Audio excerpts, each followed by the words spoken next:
It looks like we're just about to get ready. And we're off. Try to find. Actually, both start off in the sanctuary. Both find a small key. It's like Trent's gonna go ahead and head to his house, see what's there. Just a blue rupee. Chex is probably going to be making the play to Kakariko, but it looks like Trenner might also be heading in there as well. Just around the other way. And already you see these enemies are just gonna be crazy today, not knowing who's gonna be where. They're just anywhere they want to be. Makes it more tough than not having a sword to battle any of these enemies. Looks like Chex is going to check the lumberjack. We have our first map check. We got 3 regular pendants in the light world today.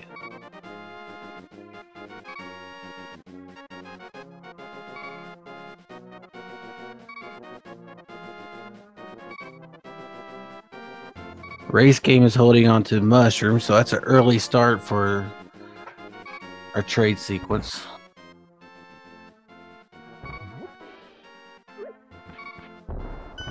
And Trenner's gonna go pick up that mushroom because you never know when you're gonna use it. You can also use fake powder if you also pick up the cane of Samaria.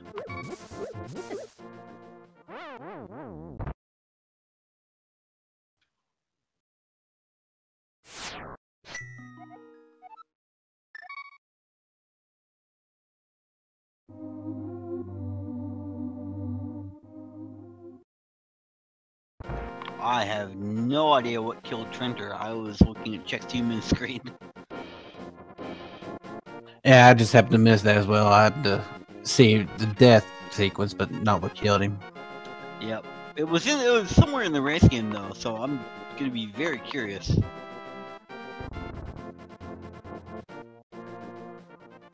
Chat's telling us that it was a red guard that decided to kill Link. Maybe popped out of a bush in the race game. Well, that's a sneaky place for him to be hiding at.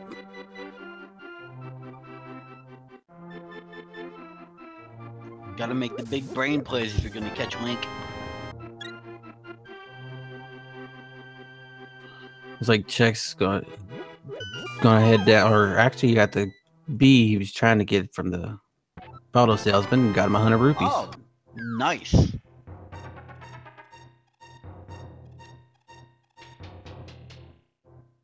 Gonna see what Sick Kid's holding for us today. Just 20 rupees. Went in and just took the kid's life savings. I mean, if your life savings is 20 rupees, kind of problematic. Oh, maybe it's his allowance then. Yeah, I normally hear life savings when he hands over 300. And Trent's heading into blinds now to see what's hiding in the basement. Chex just got done buying him some bombs. So that he can go check Blind's hut, and then bottom of the well. Oh, this is a nasty looking chicken. Oh god. I don't know if that item's gonna be that important right now.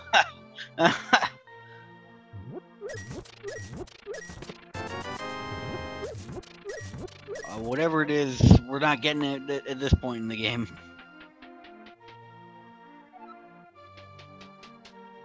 Only found the cane of Samaria in the well. Looks like we found the mitts in Blind's hut, or the gloves. A very important item to find. We got both canes at the bottom of the well. That's interesting.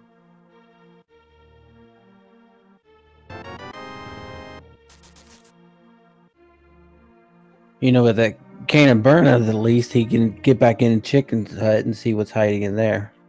Once he can find some magic. Yep, he's gonna need some magic to do it, but he can absolutely make that play later. He will have to deactivate the cane of Burner to switch to bombs, so it's gonna be a little bit problematic if that Beamos decides to whack him.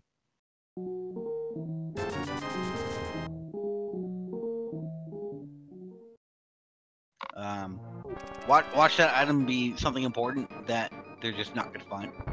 Oh, B strats against the chicken hut. Oh no. Okay. Nope. I would. Oh, maybe he is.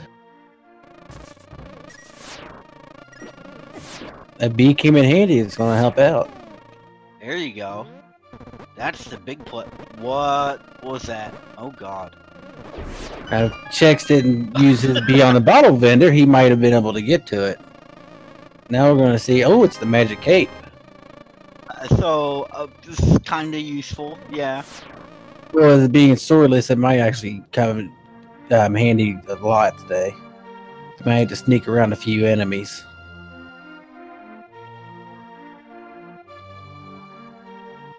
Yep.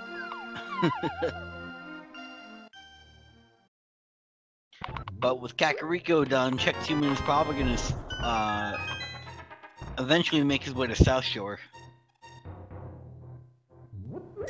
Yeah, I'm sure he'll find that nice little guard hiding in a bush in a race game here as well. Yep. It's gonna be a nice surprise when you're not expecting anything to be there.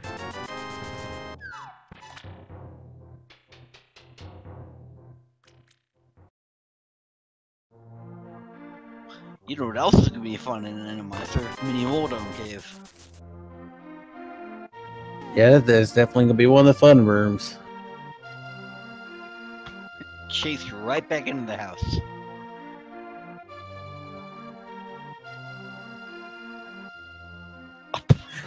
Wow. Wow.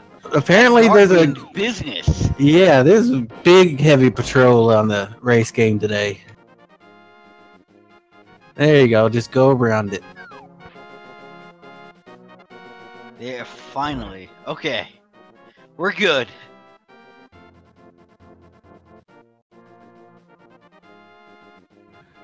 Already, the start of the game, we already have a very interesting match going on. These hidden guards.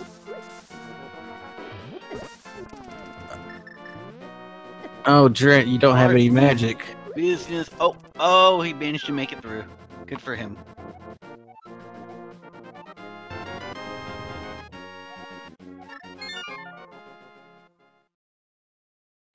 Moving forward with this, with the limited items they currently have, it's going to be interesting to see how aggressive these runners are trying to get through some of these spots.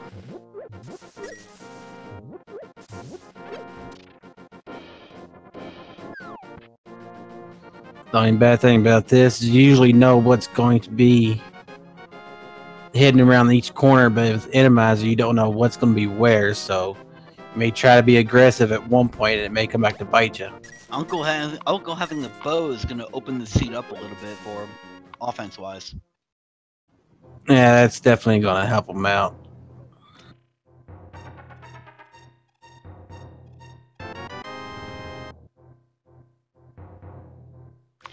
To answer a question in chat, Rocky asking what a retro seed means. Retro seed brings the game mechanics a little bit more in line with what we saw in Zelda 1. So the wooden arrow is a distinct item as well as silver arrows, and instead of actual arrows, they cost rupees to fire. Wooden arrows cost 10, silver arrows cost 50. There 4 single entrance caves have also been replaced with Take Any caves, which will have a heart container or a potion. There will also be one cave that has an old man with a bottle, or old man with a sword rather, and that sword will be one of the progressive swords that you'd normally find. So you're only going to find 3 swords in normal difficulty mode. One of them will be in the cave. And we just saw Chexhuman dig the boots out of the back of his escape, so that's going to open things up for him.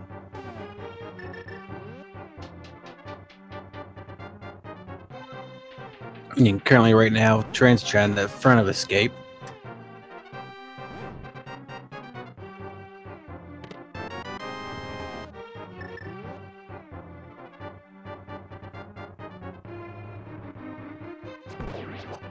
It's a good place to find that bow.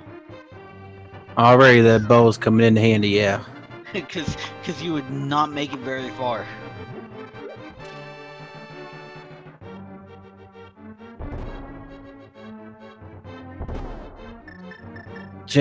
Checking the dam, see what's going to be hiding under the water today. And there's the fire rod. Chex starting off with an extra defensive or offensive item as Trent takes a death. From the bomb slug.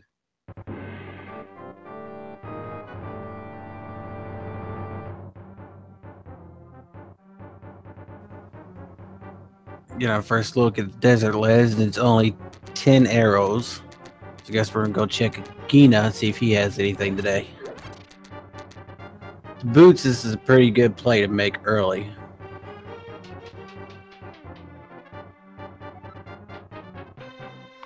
It's just generally a nice item to have.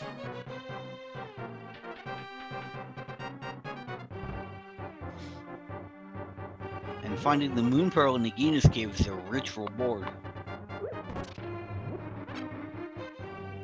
Yeah, it's definitely gonna help them out. If they can find the hammer soon, definitely helps out with Dark World. Or at least the hammer or the Titan's mitts.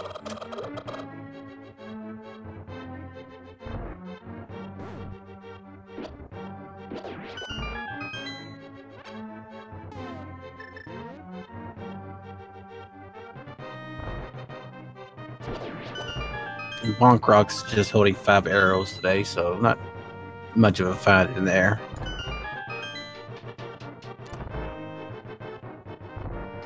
Nope. And it looks like Chex is... that was actually really skillful. I've never seen somebody arm a water walk that way.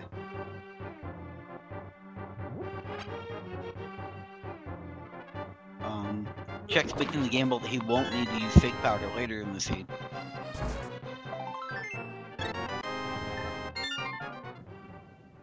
Nothing else really down in Escape today. Sequence breaking to Ether. That's going to be very interesting to see how that works for him.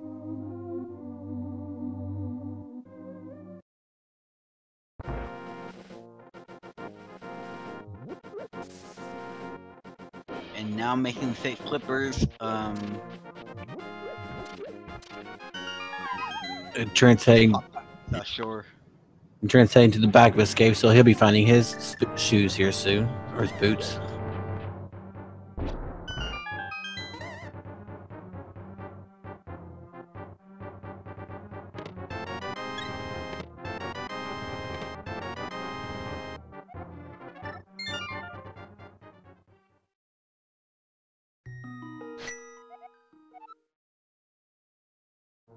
Now we're gonna see what mini Waldorf Cave is gonna hold for him. Actually, it's not bad at all. That is easy mode. Got very lucky on that one.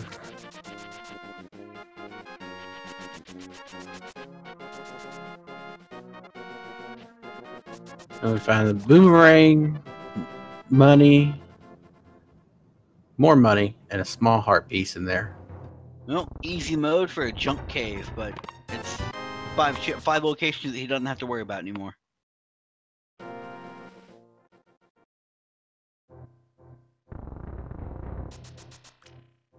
Seeing some interesting enemy combinations over around the water. Ooh, that vinyl was gonna mean business.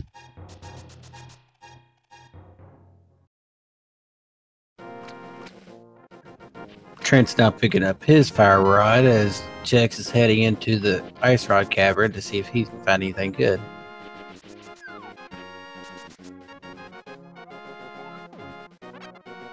I wouldn't be surprised if we see another water walk storage. Yeah, I'm sure we'll be seeing one here very shortly. Yep, there it is. Trent's gonna be pleasantly surprised when he goes in to see how easy Mini Moldorm Cave is right now.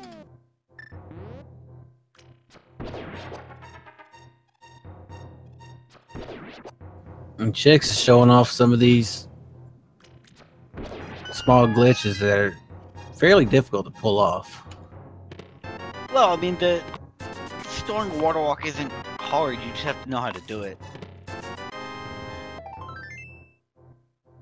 I haven't been able to pin that one down yet.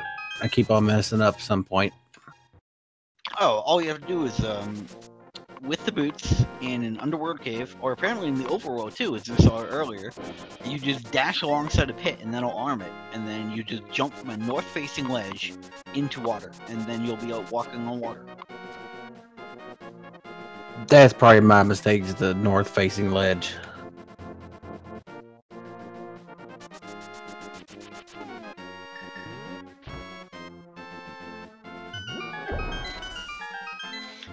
Yeah, if you try to jump north like you would do for a standard standard waterwalk setup, it's not going to work. But what you can do is if you nail the fake flipper on the first try from the usual position at the screen transition, you will actually be in fake flipper state with a stored waterwalk. And there's our Dark World access. Chex found the myth.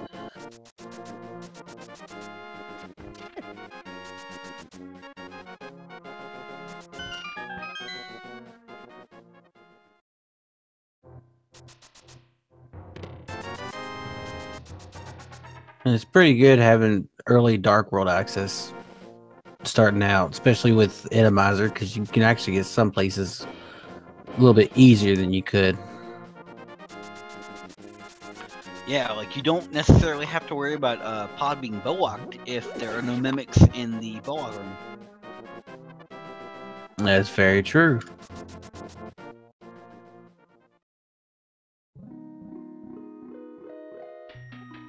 I missed it earlier, but we got blue males on Lumberjack Ledge. We might see that if our runners are sufficiently spooked by Randomizer.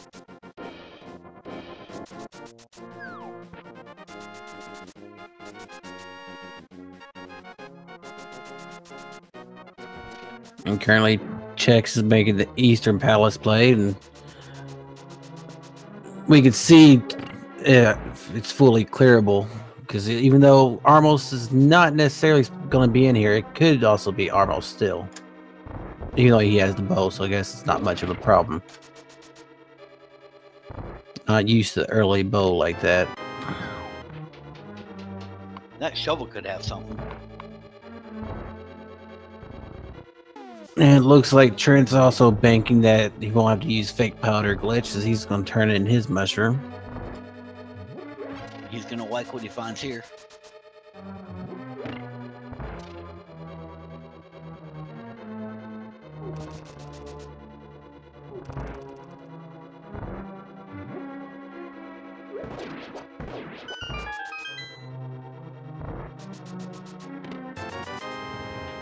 And there was one of the swords that our runners are not going to be finding this week. And we now know the boots are in the sewers.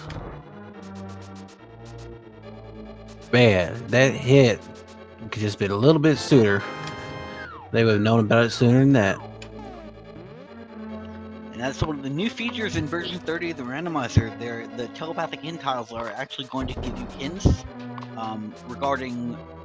One hint will always be about the boots, and then some hints will give you information on out-of-the-way locations that you might otherwise have to waste time checking. Now, I missed it. I noticed that Trent picked the rock up, but I didn't know if he went inside to check the hint out outside of Ice Rock Cavern. If he did, I missed it. I did not see it either. Now, this dark room is proving to be slightly difficult, but Chex makes it. That dark room meant business.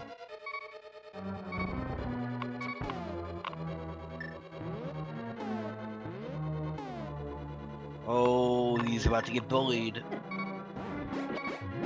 Oh, makes it. Yeah, it was a close call with that.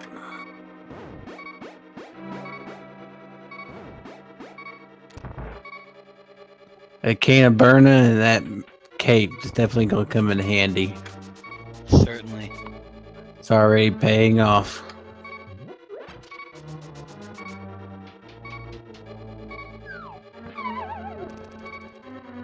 Little known fact, this room underneath the palace has fairies. Definitely a good thing to know when you're running low on health like that. Even though Chex purchased the... Well, I thought he purchased the potion. It might have been Trent that did that.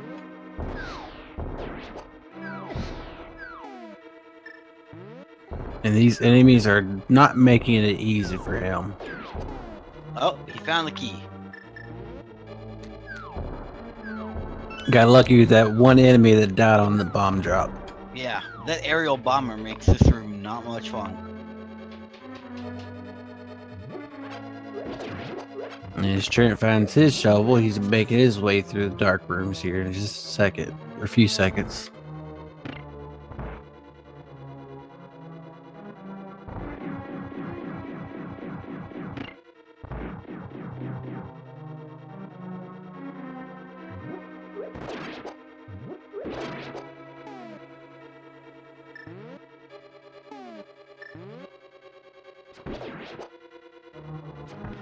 Definitely a bit of a tricky room to get through on Check's side.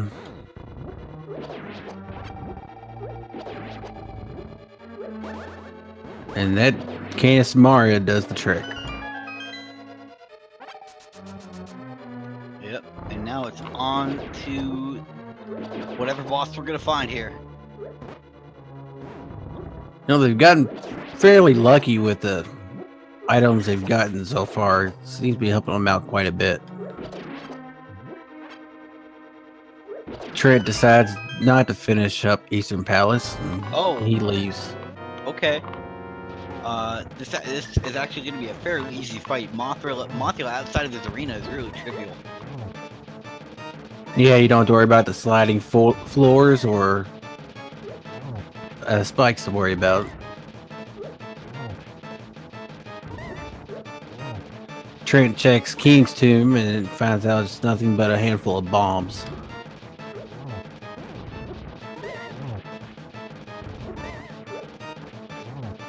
This is actually a very interesting Mothula fight strat. I've never seen somebody decide to throw some Mario blocks at him. And it's interesting to see how it appears as though Moth is actually trying to dodge the block, even though when he gets hit, he bounces from it. Trent's gonna get that shovel spot checked out real quick. See if the early shovel was holding something. Nothing but 10 arrows.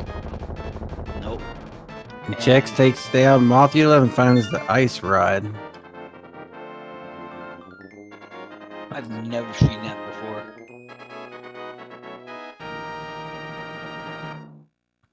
Now, it probably had to be a very rare occasion, something like this, for them to have to use Canis Mario strat against Mothula like that.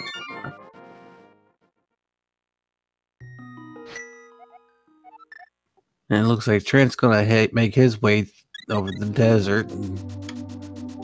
If he checks Gina real quick, he'll be finding his Moon Pearl. Which is gonna be something he's gonna want to have.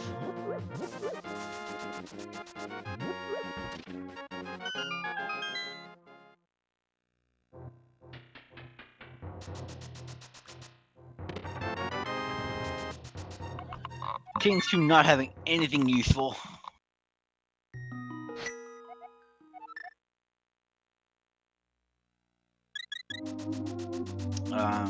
This kind of suggests that maybe Thieves Down's the next play. Seems like it'd be the most sensible option. There's not too much else they can really do right now.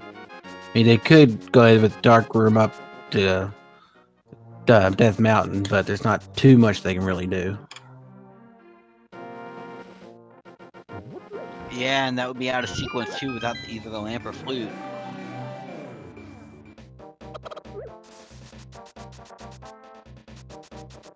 Well, looks like we're gonna get our first look at Skull Woods.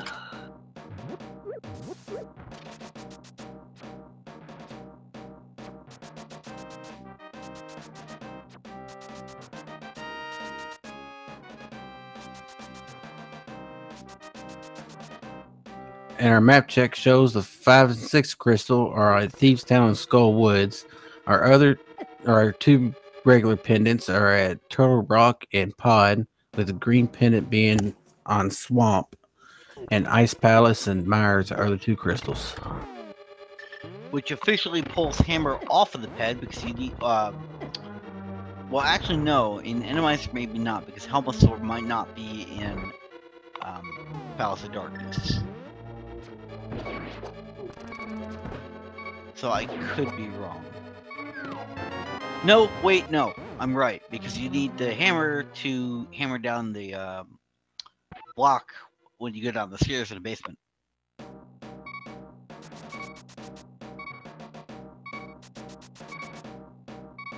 And resetting the Igor's position.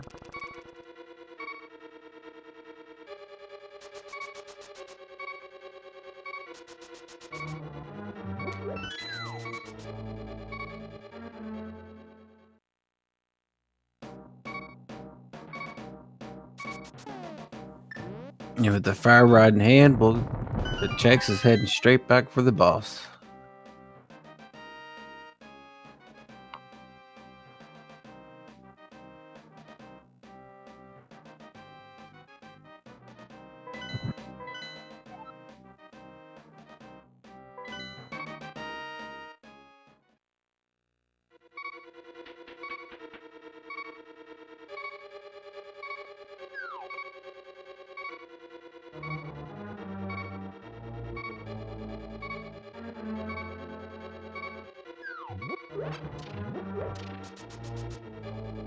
Well, extra wall masters might make some areas a little bit more difficult, and boy, there's a bunch of knights just hiding out, guards hiding out down here. Yep.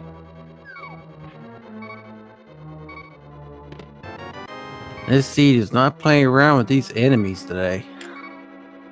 Certainly not. Death warping back to the beginning of the room. Definitely finding out that some of these enemy combinations you wouldn't imagine being together just makes it real tough.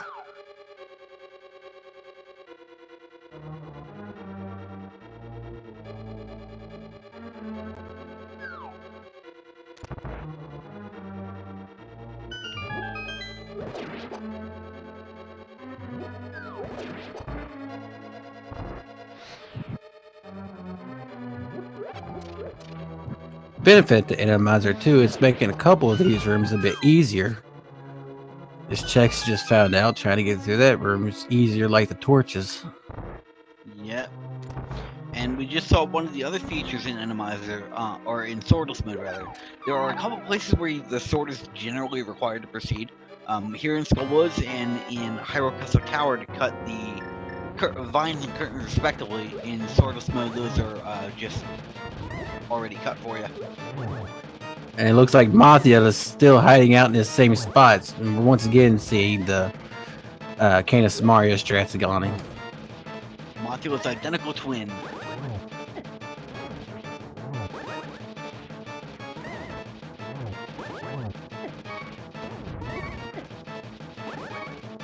I wonder if Chexhuman has just simply practiced Samaria strats against the Moth. He seems really comfortable with it.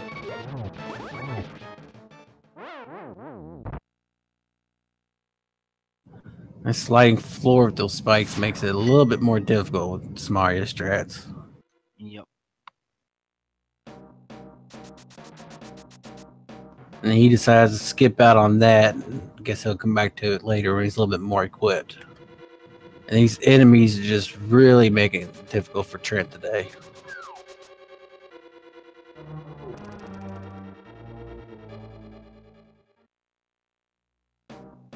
We'll see if Trent fares any better.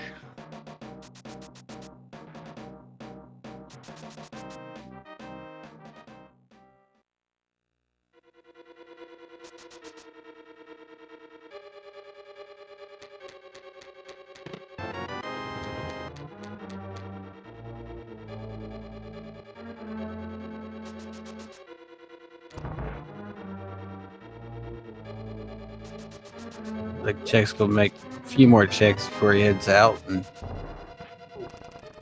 If I haven't missed anything, I believe Mothula is holding on to the big key.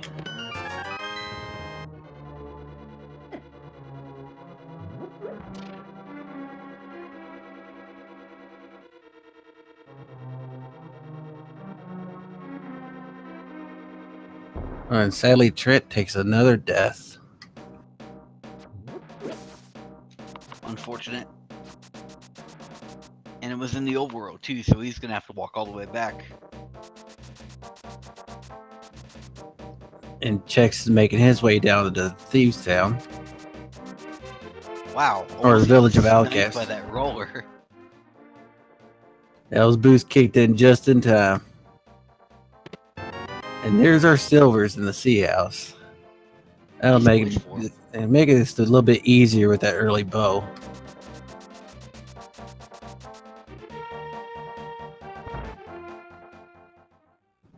Trent's gonna follow suit and head on down to the Village of Outcasts. Yep. Gonna hit that sea house shortly.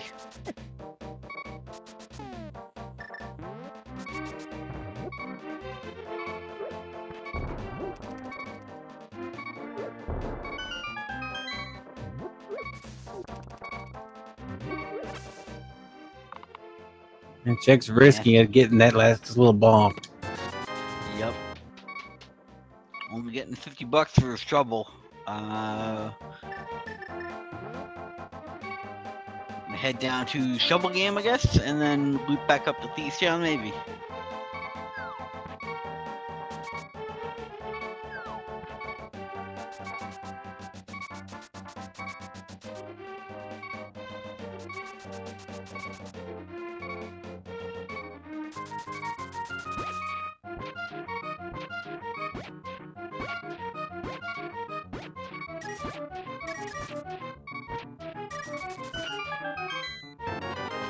I mean, 10 digs and he found himself 50 rupees.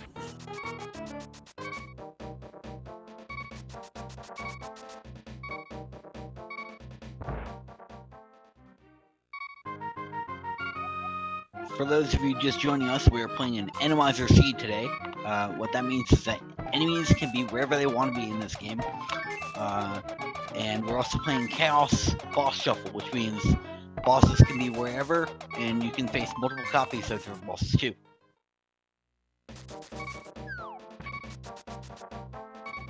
And Trent picked up the hook shot in the first chest of Thieves Town.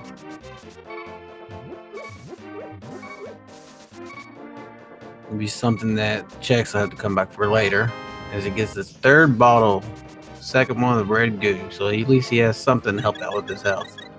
Yep.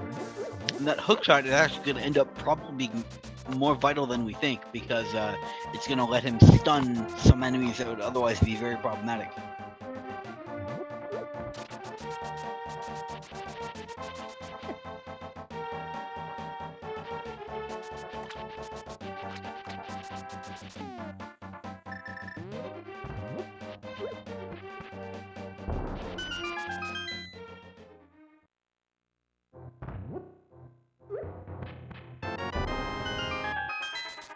Yeah, hype cave check.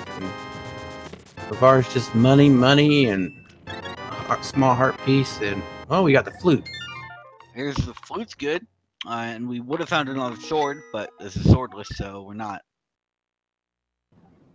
And blind is in Thieves Town.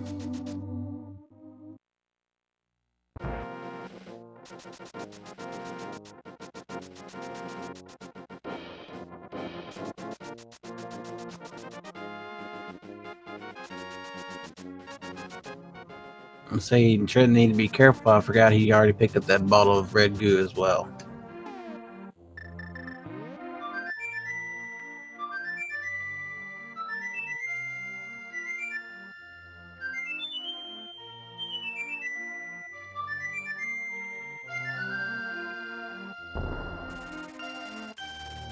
And Trenter takes down Blind.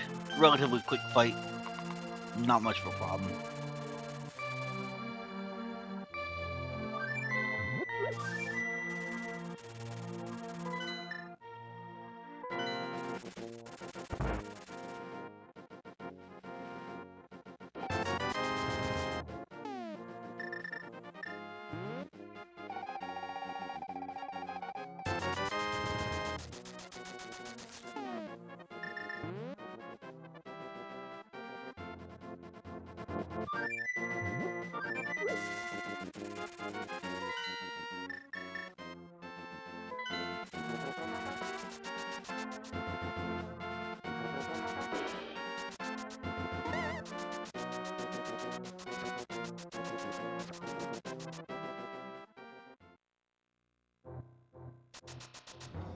I was gonna say, did Chex forget something over there in Moldorm Cave?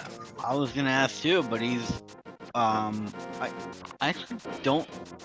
Oh, he's gonna arm and charge. He's gonna arm and store it. Oh man, the big brain play.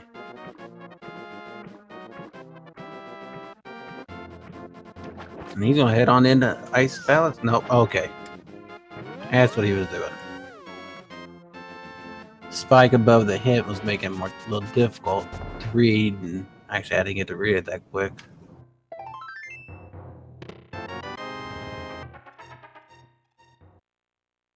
And it just says the unique items in Turtle Rock, which we could have probably guessed. Can burn coming in handy again there. Trying to flip that switch. Holy God. The quadruple fireball. Lord of mercy. At least they were all in sync. Yeah. Holy Lord. I like these. Mario game now?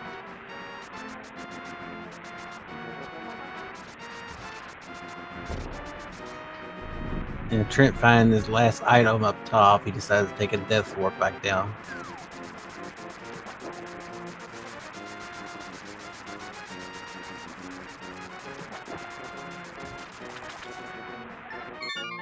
And for those who didn't notice, with Randomizer on, you do not need to bomb the floor to be able to fight. You know, blind is in that room because the boss is automatically in that room when you go in.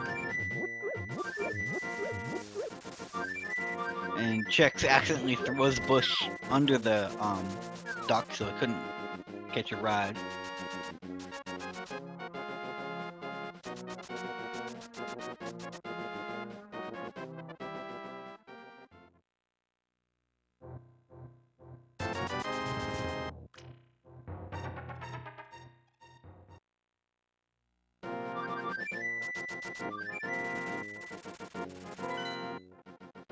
Alright, where are we going now? We're gonna go, can't do Tower Hera, can't do much on Chexhuman's side. Can check Spectre. So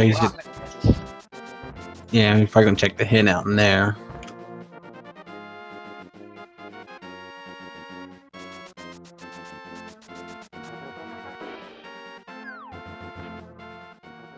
Just Marrow's on top of the rock.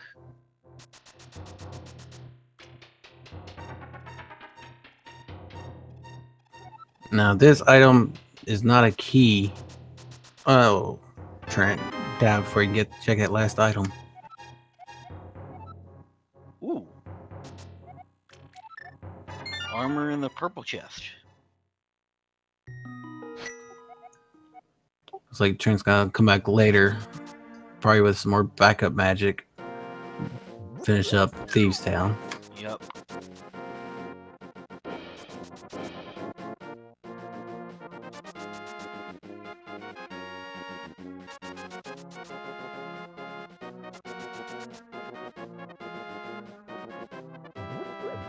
And Jack's gonna do his dig spot and find out there was only 10 arrows hiding underground.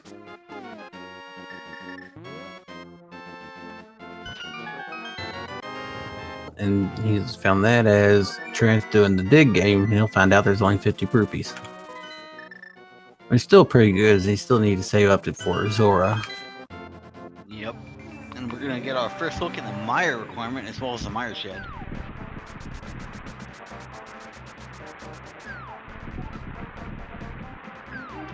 Oh, it's Quake.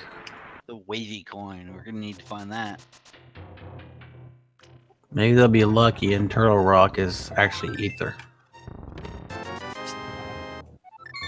Well, Trent got his. So. Yeah, but if you gotta dip into it, it'd be nice if it's medallion you already have. Indeed.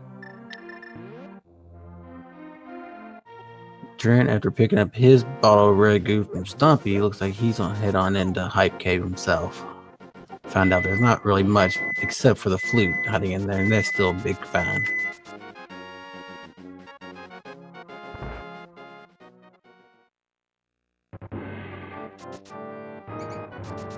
And Chex is going to be heading to the front of escape to find wasn't much going on back there.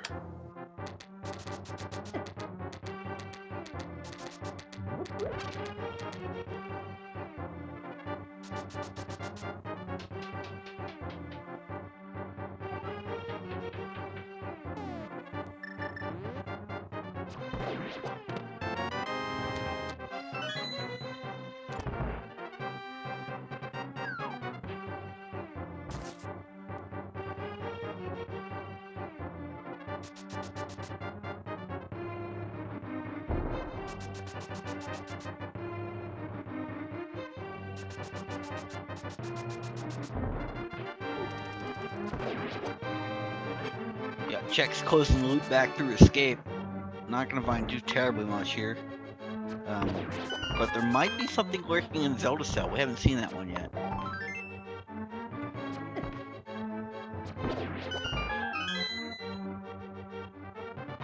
Yeah, anywhere you see a green rupee with a 20 on it, would be a sword.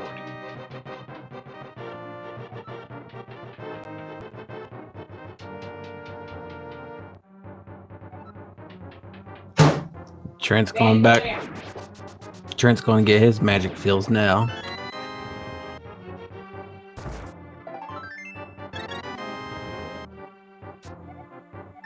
And the fourth heart piece for Chexhuman, giving him another heart container.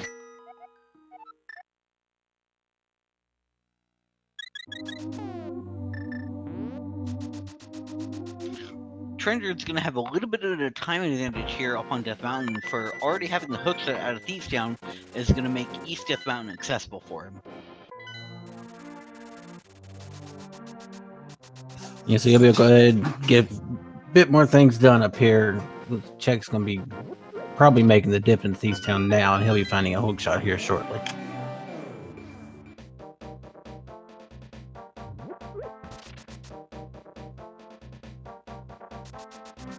Now with Trender checking the item there, he's going to be passing up the hint tile, but it's not going to bite him too hard because it doesn't really tell us anything we didn't already guess.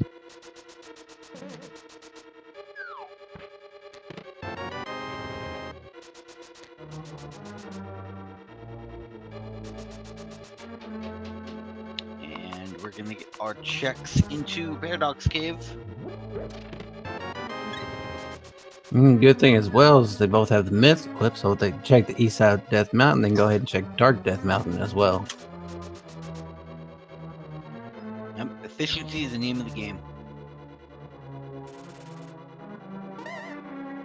So far, Fairy Bottle and 10 arrows at Fairy Bottle come in handy.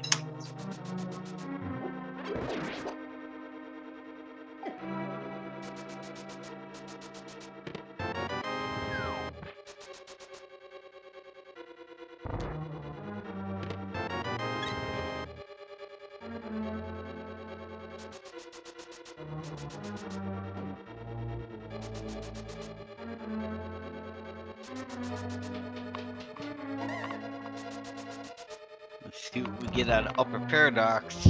The hammer.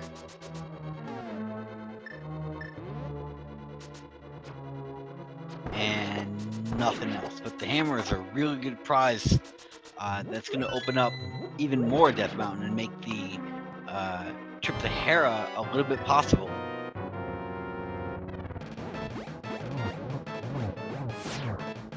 Missing the bomb jump is going to make it a little bit problematic to get through, but he's got it.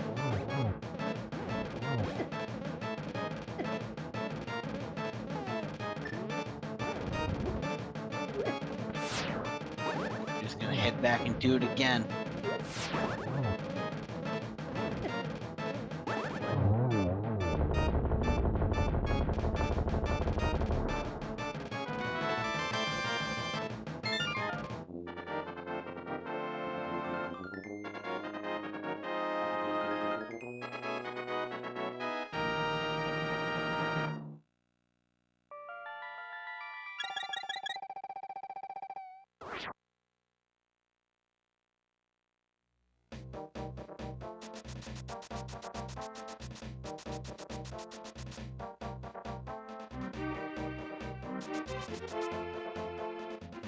It looks like Trent's gonna go ahead and get the lumberjack and take him back.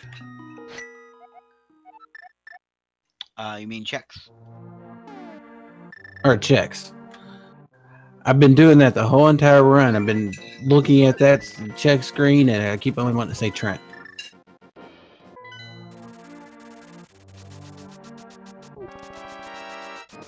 And now we're gonna access the top of Death Mountain.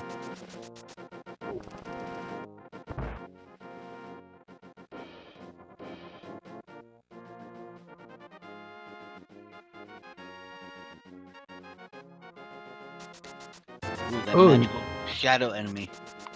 Chex finds the flippers at the lumberjacks. The blacksmith. Or blacksmiths, yeah. That's going to be a very important item, given that we do need to get into Ice Palace. Well, as Chex has proven, he doesn't really need the flippers to get in there, but it's still. But it is logical. It makes it logical. It does make it logical, yes.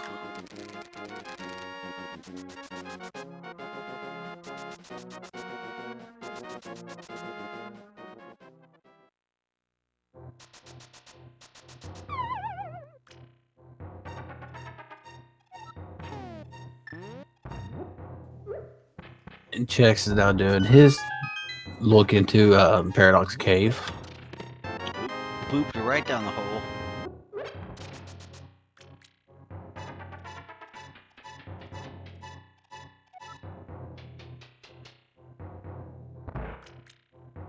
Getting bullied here. Yeah, Mini Moldorm is not easy to kill with the hammer. Got him.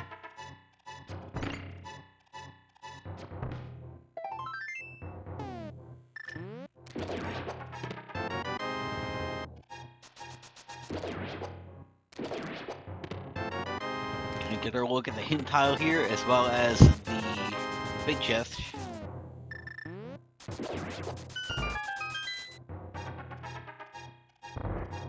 And it's just a true. Everybody indeed.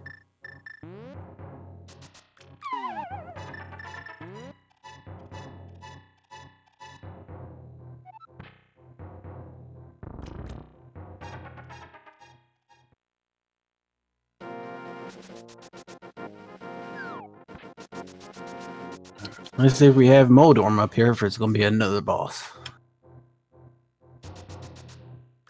Vitreous. Good thing you found those silver arrows already. Make this fight a little bit easier. And it's going to be even easier when you consider that there's no damaging goo field here. So if you wanted to, you could just stand right next to him.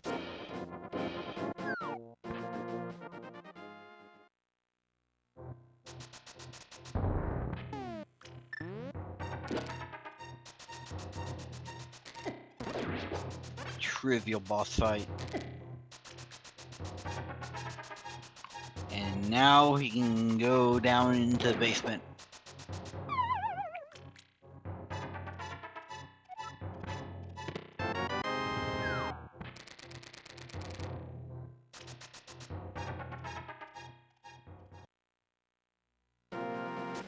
It's been interesting to see with as many different bosses that could be anywhere. We've had 2 vanilla bosses so far. Yep.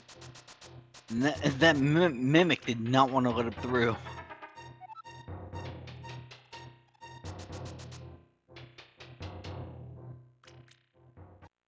And Ether Tablet is holding some bombs.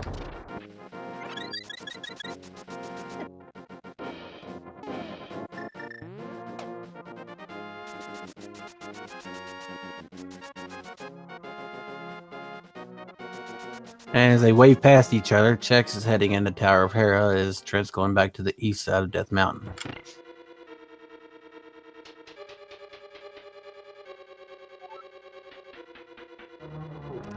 And we're gonna see what medallion Turtle Rock. Oh, Turtle Rock is apparently Bombos. We already saw it, and I missed it.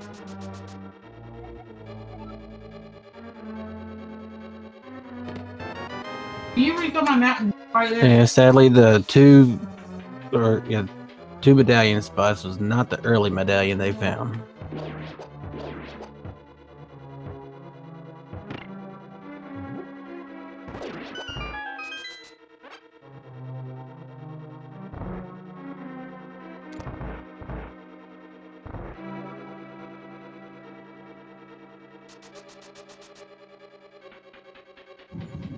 A magic powder might be useful for them. Yeah, help out any of those anti-fairies they come across. That thief is gonna make life interesting. Oh, okay. Or he just melts. I didn't realize you can throw a pot at them like that. I've never really done that. Neither did I. You don't normally see the thief anywhere where you can grab a pot.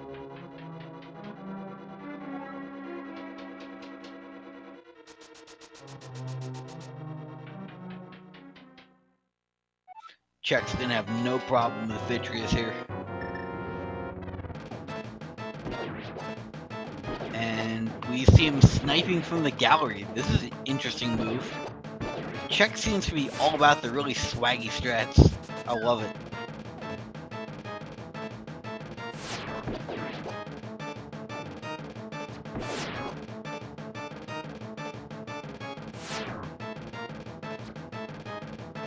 The other eyes have seemed to be glitched.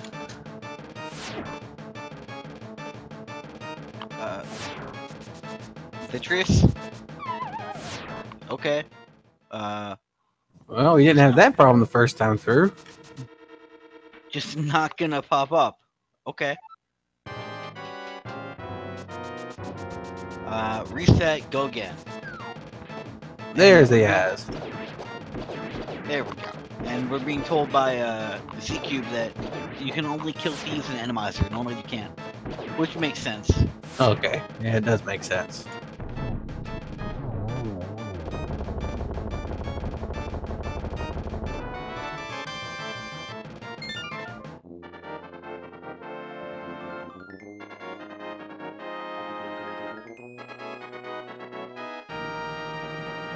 I guess you'd call that like glitch-trious and not Vitreous.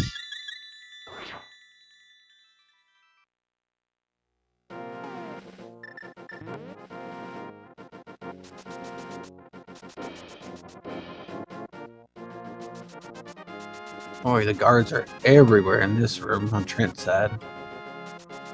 Hyrule must have had a really good recruitment drive. I'm just curious whether he found the grass at to be hiding under the grass. Didn't realize there was any tall grass in the room.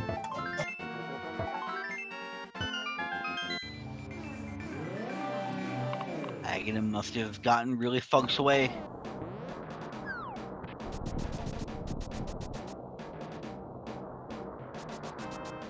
All that just to get back to the map.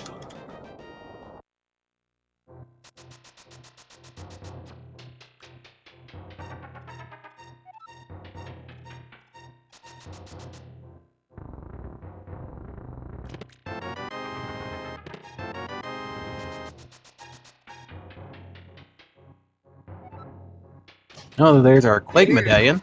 Coin.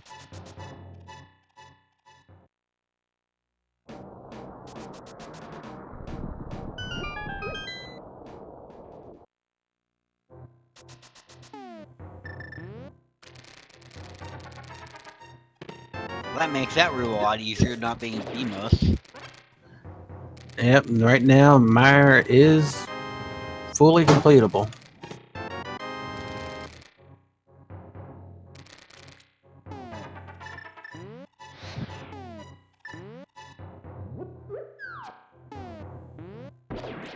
There we go.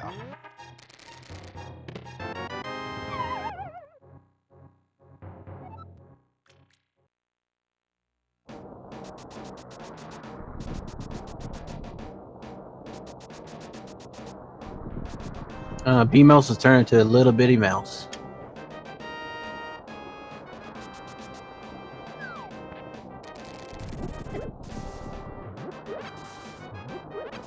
What on earth was that? That was one of those flying skulls hidden underneath the bush. Huh. I've never seen that. Yeah, it was different colors, came in and kind of glitched out and just flew off the other direction.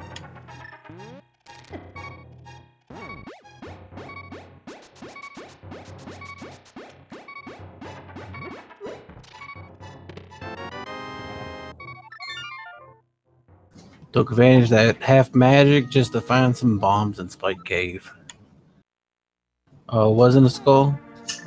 Apparently I was wrong. What the skull? Okay, it was the ghost from Thieves Town. It's Mo from chat say it was ghost from Thieves Town. Argus hiding over here in desert. Apparently the swamp got a little too wet for him. You want to move somewhere drier.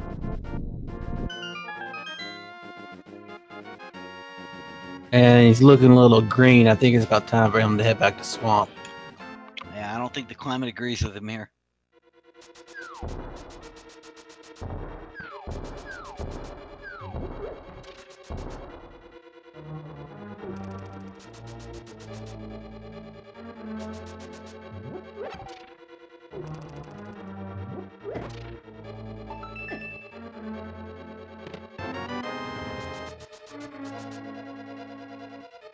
But this won't take too much longer for him. It's an easy enough fight once you practice it.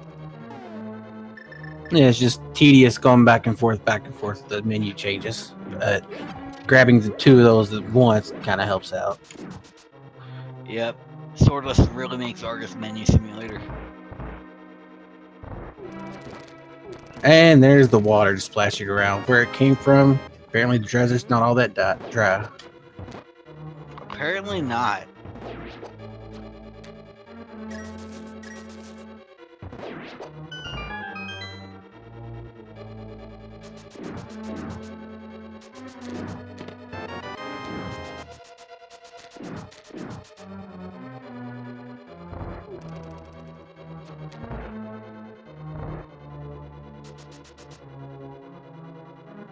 With that crystal head, looks like we're going to head on down to Buyer. And since you found the Quake medallion in there, might as well go ahead and clear that while you can. Yep, you're already here and you got the wavy coin, so.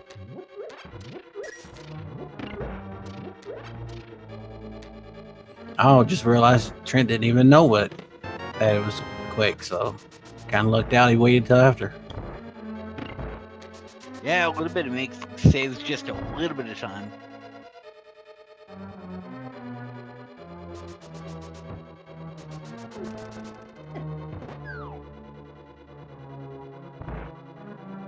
Did Chex go up and get his, or has he not gone down or gone up into the torch room yet?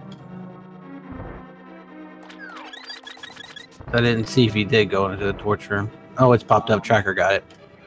I had to look away at Trent's screen when he was up that way.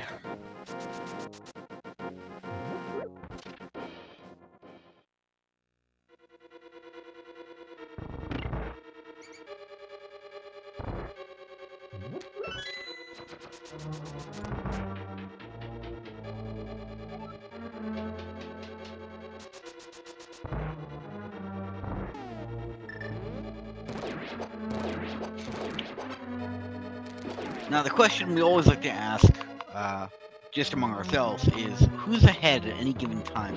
At the moment, that's really hard to say. Chexhuman with the flippers might appear to be a little bit ahead, but it's not insurmountable, especially because you can fake flipper to ice. So really, our runners are pretty much dead even at the moment.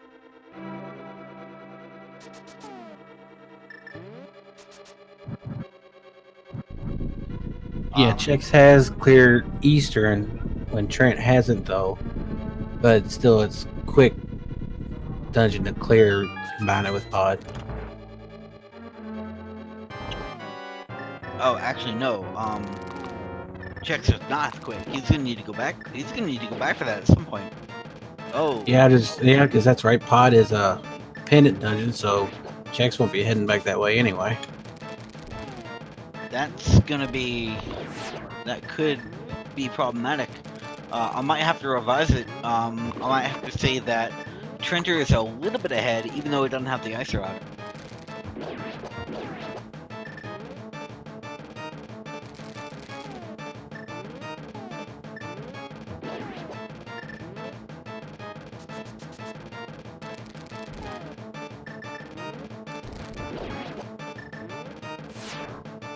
Even though with this dungeon kill, this will be Chex's 4th crystal, as Trent's working on his 4th one.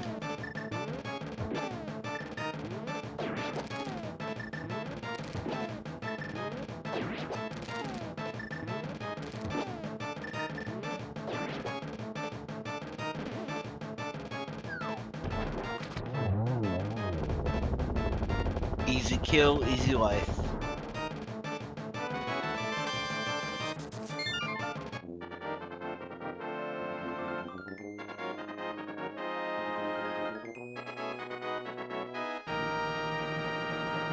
And with that, Chex is probably going to end up making the Mire play as well. So now he knows it's Quake and he can open it and clear it out.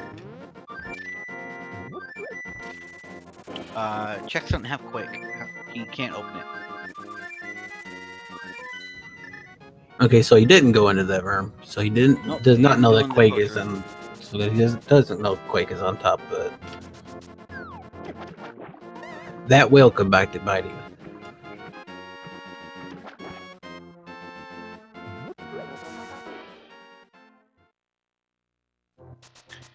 Now, this is something that is new as of version 30 of the game. The bomb and arrow expansion capacity upgrades, which are normally distributed through the item chests, have now been pulled and are sitting where they're normally found in the base game, and on sale for 100 rupees.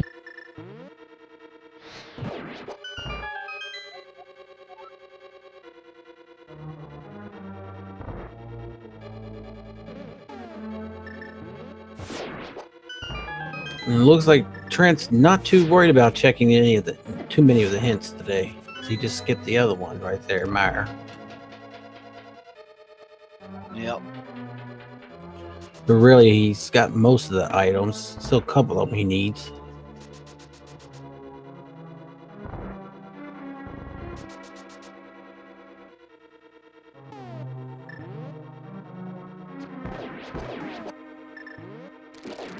There's our Brombos medallion. Yep. Not that we need it.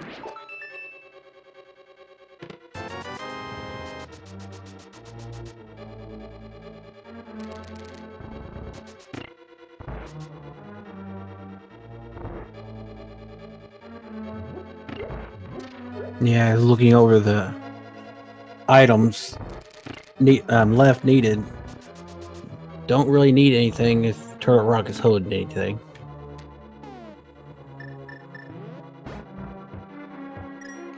But if one of the remaining crystal dungeons is playing host to Trinex, that ice rod is going to become necessary.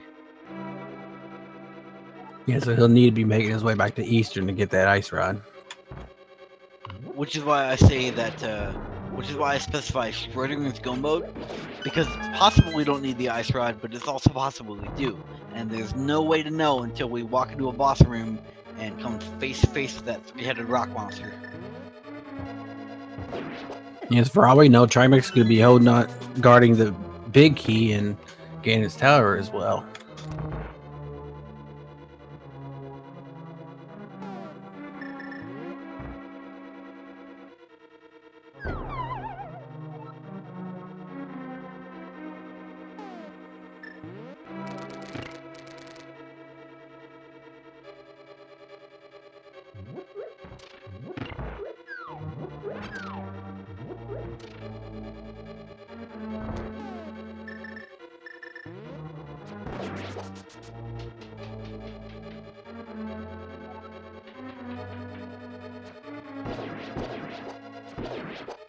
And Chex use those arrows to make quick work of this room.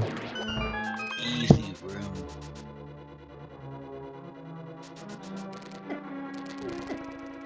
Not having the big moving spike here makes that room a little bit easier. Speaking of the big spike, Trent just ran into it in this room.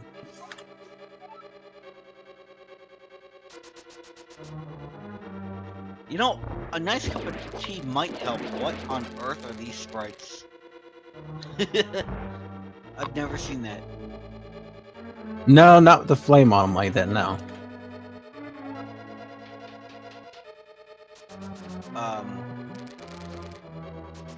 Okay, Lamolus. Oh, I was worried for a second. Afraid we might have another glitch boss here. Yep. Of course, it'd been nice if it was just the item laying on the ground, grab it, and get the crystal and leave. That would be super cool.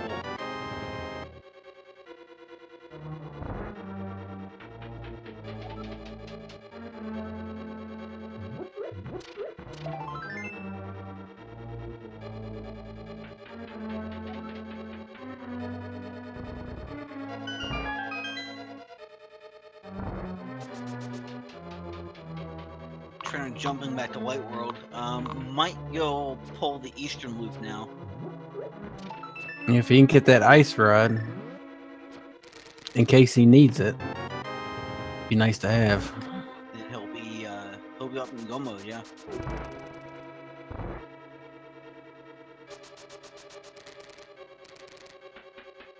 Because unless we come across Charmax, we will not know if he's in go mode. He could be in go mode right now for all we know. Correct. As soon as he gets that ice rod, we'll know for sure, though.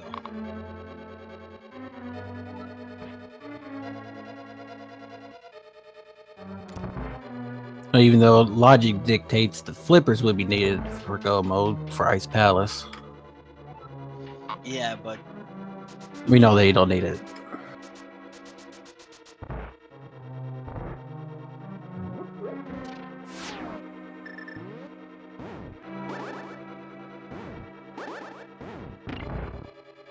Chex have a little bit of trouble with that blob placement. third time's the charm, though.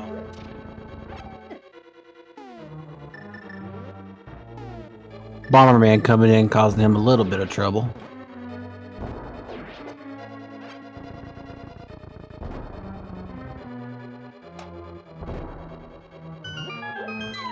Let's see who's in Coat's their spot. And we got Armos. I think this might be a fairly easy fight. Oh, easy fight, easy life.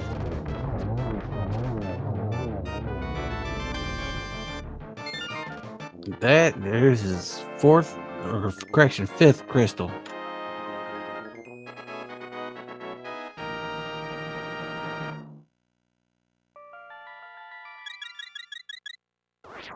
Might head back to Skull Woods, take care of Mothra until he can find out that he left the Quake medallion in desert. Yep. This will be one of those items gonna haunt him until he goes back in the desert. And I don't see him making his way back there anytime soon unless he goes back in after Meyer. Without the mirror, that's gonna be a very long play, though. Oh, he's making his way up Death Mountain, actually. Gonna rescue the old man.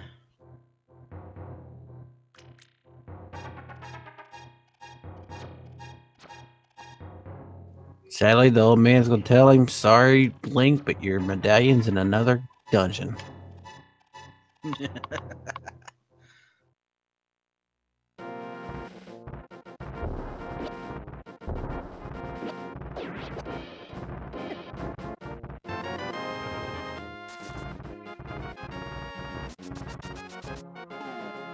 And Trent uses some quick and easy fire rod strats on Mothula and takes him down real easily.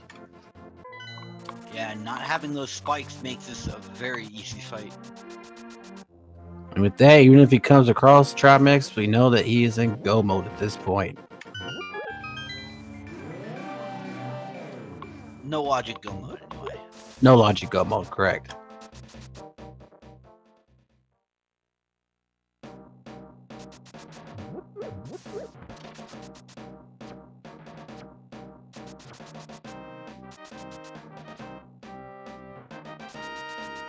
And I believe he's making his way up to Skull Woods.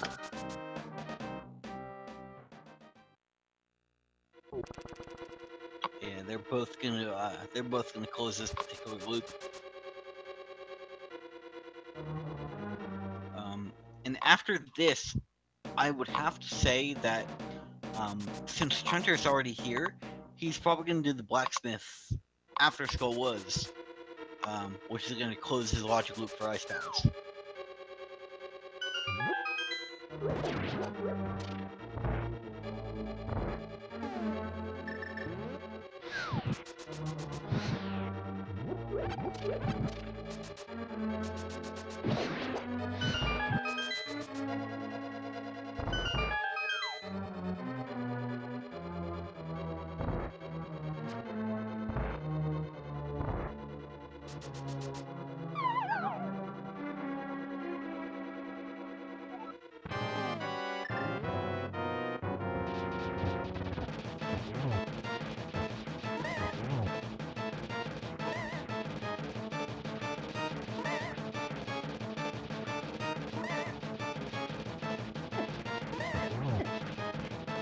Trent's not opting to use the fire rod for range, but he takes down Montiel either way.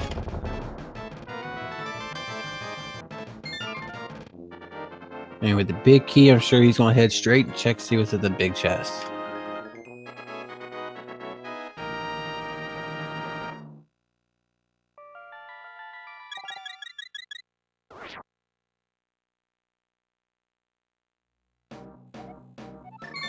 No, he is not going after the big chest.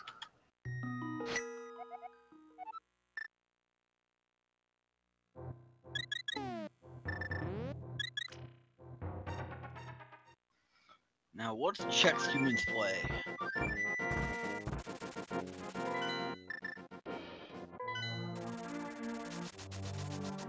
Purple chest, maybe? No, he's going to go check the powder. And with that, Trent only has one more crystal to get. Yep.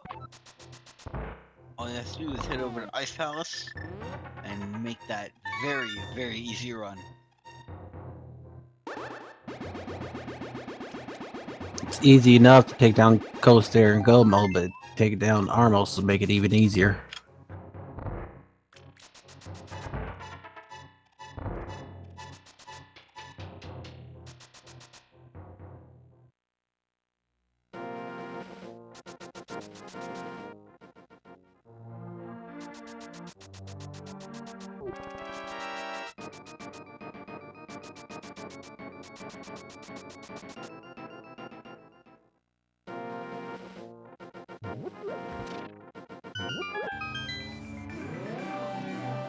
It's like Trent's gonna opt to do the water walking rather than the fake flipper.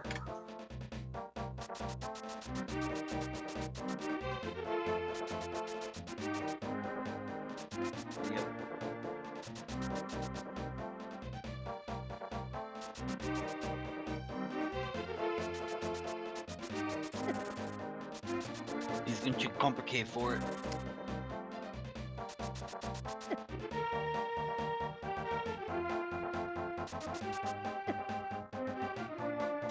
And he makes it.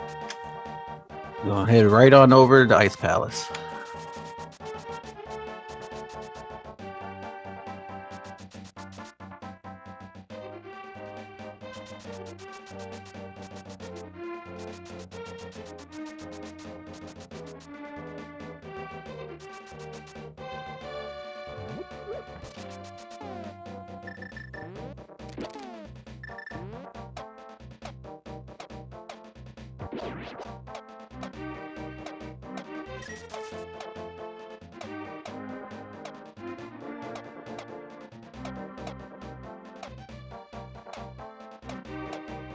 Those roller spikes make it hair picks slightly tricky, but not too bad.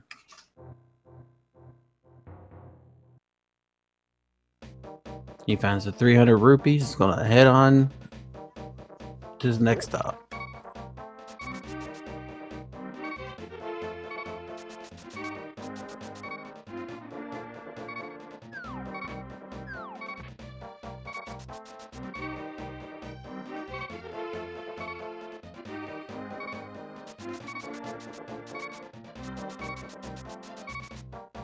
And without the mirror, he cannot check cave 45. Or Graveyard Ledge. So this is just going to be Chexhuman hunting desperately for the Quake Medallion, and he's going to try to find it in the Fat Fairy Cave. Not going to be rewarded. I'm sure he'll be kicking himself when he realizes how close to it he was earlier when he was in desert. Oh, yeah.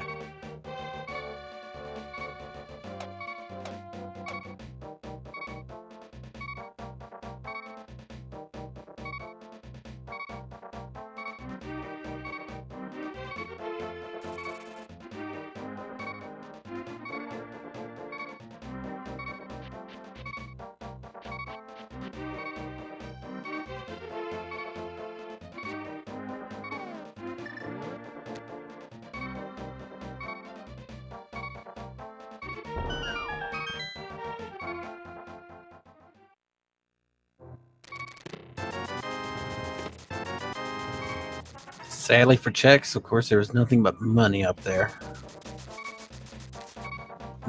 He's really hoping that he doesn't find that mirror right now, because that mirror would just give him more spots to check.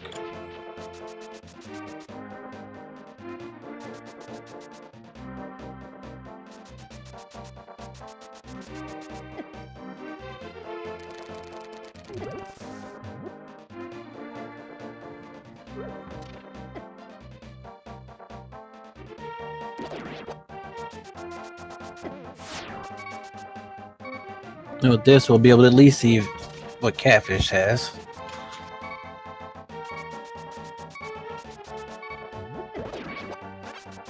Unfortunately, whatever he's got, even if it is the mirror, it's not going to help him.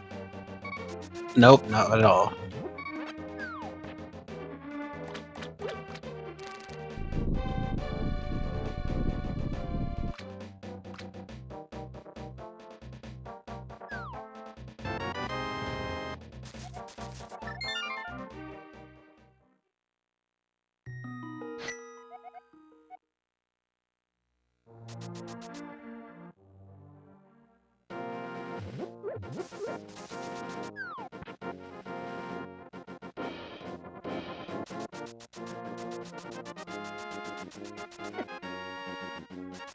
So if you're Chex and you forgot about the torch in desert, and you've cleared all the crystal dungeons that you can, and you don't have the mirror, where do you go? What's your thought process right now?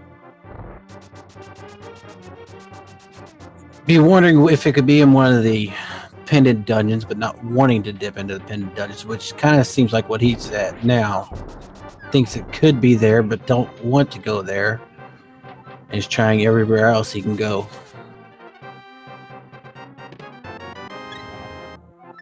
Yeah, so And he's about to the point sorry.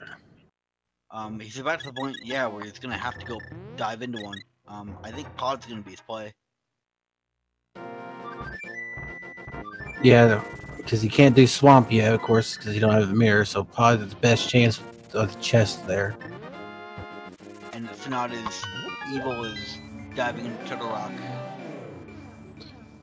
Alright, and with that, he has taken down Armos, and Trent has gotten his 7th and final crystal. And that means that we do have a game that we're going to play with you today.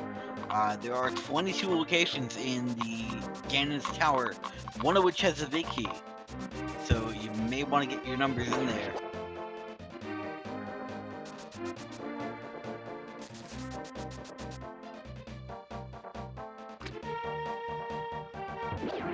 So what chest do you think it's going to be in today? I always go number 8, the double firebar room in standard routing. I haven't been right yet, but one of these days I will be. Normally I go 8, but this time I think I'll go 7. Try one down. Kind of tackle 2 of them. Sadly, I'm one of the more evil ones. I usually hope that it's going to be in Tower Room. Just to have to make them work for it a little bit more. Big Key is never in Tile Room until it is.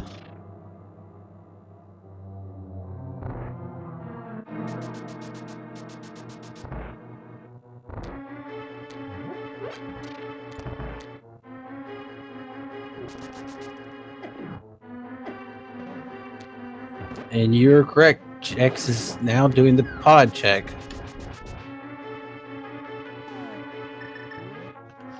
Without the mirror, this is going to be a nasty, brutal crawl. Yes, it will.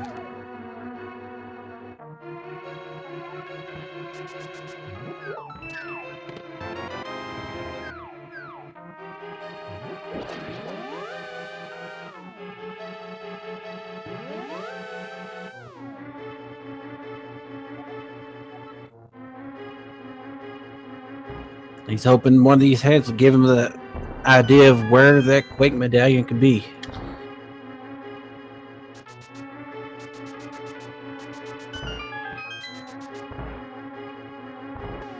Well, at least now he knows that the green pennant turning is nothing.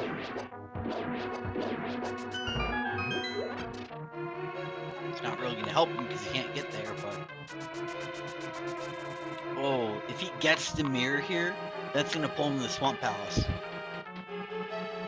Yep, that will.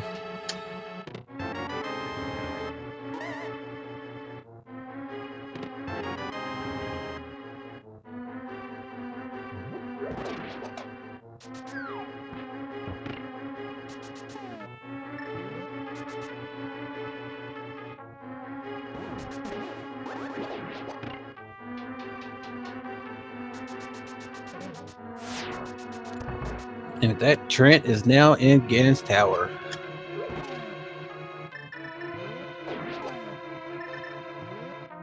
The first two chests, we have a small key and another small key. Looks like he's gonna go ahead and take the left route. Yep, this is going to be pretty standard routing here. Spot number 3 is just some bombs.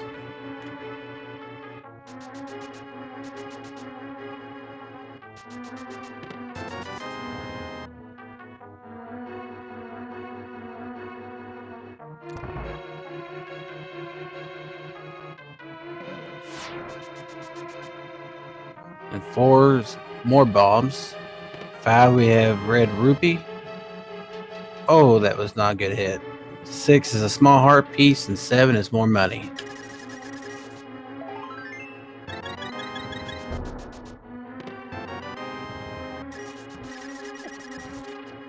He's gonna have to be careful making his way through here because 2 hearts and green mail, almost anything can kill him.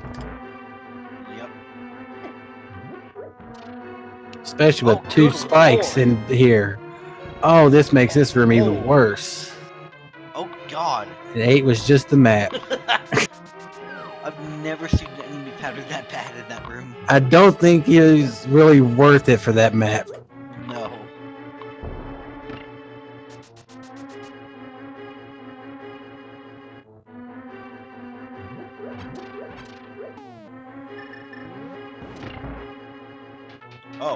Oh, that's a pattern, alright. I don't know how much these iframes are going to do for him. Yeah, the cape is probably a good thing to do. Yep.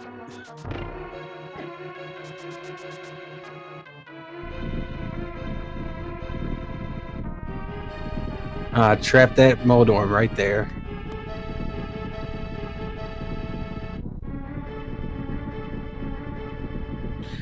Another question to be asking too is, when does Chex check ped?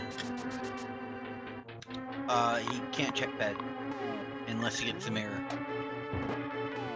Oh yeah.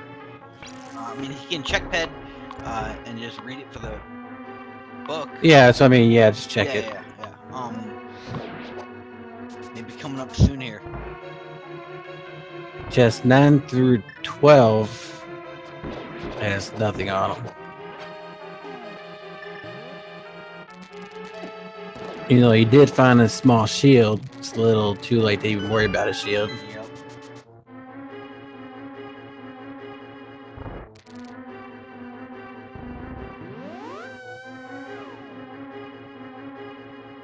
That's a good chance to get him additional hearts. Trent needed that after a nice hard hit he had earlier. That's like business. There's second blind fight of the seed. Chex again with the swaggy strats. Just booping the Samaria block up there.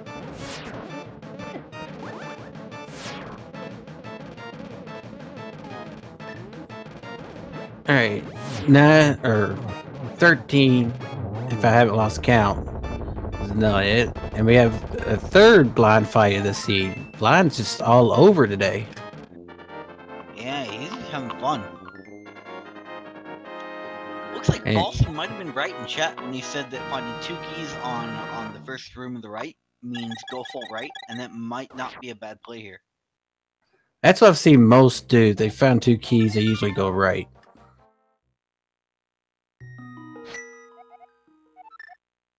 Blind was no joke on the ice. Even if he was scripted, it'd be hard to stick to the script on ice. Yep. And there it is. There's the full right. Yep. And with no mirror, getting up is going to be a pain.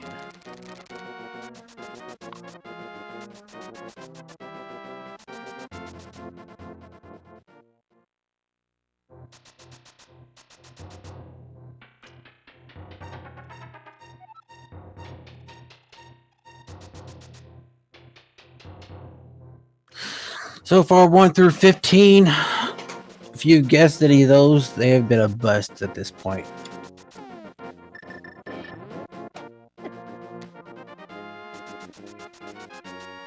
Looks like Chex is going to go. Looks like he's going to make the towel room gamble. No, he's going to go with Ether Tablet. Oh, and Trent's going to go ahead and check. Okay, tower room. Yeah, I was thinking tower room at the basement of Hera. And an interesting note, as you're seeing on Trender's screen, in the randomizer logic in the vanilla game, holding onto the wall while having the cape active will not drain magic. Definitely helps when you're even with low magic and you're a little low on magic. You don't have to worry about it. And being in this room, it definitely helps.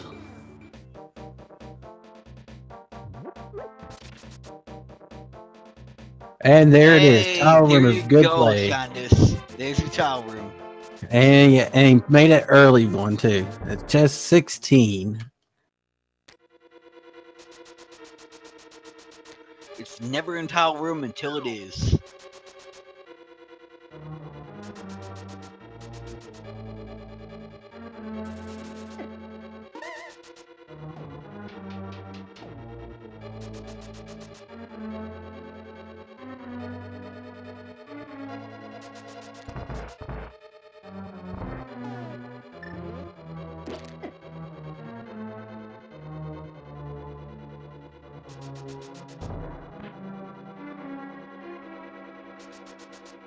An oddball enemy pattern and finding out that you cannot stun the Cyclops. And it looks like the closest we had was 14, and it was from Arcade Gaming.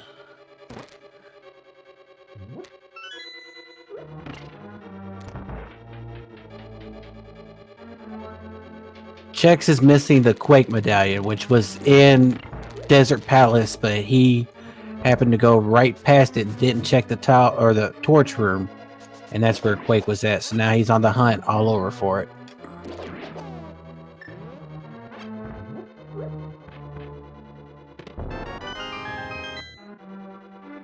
Appears after the 2-0 we had earlier, Trent's going to make a small comeback and at least get one of these wins between these two. Yep. Not going to let it be a clean sweep.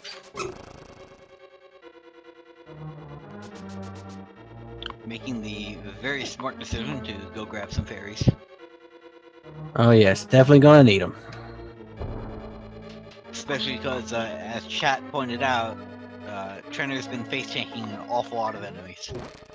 Yeah, we have no clue what bosses, many boss fights we'll have up here. If it's gonna be Lamolus and Molodorm or not.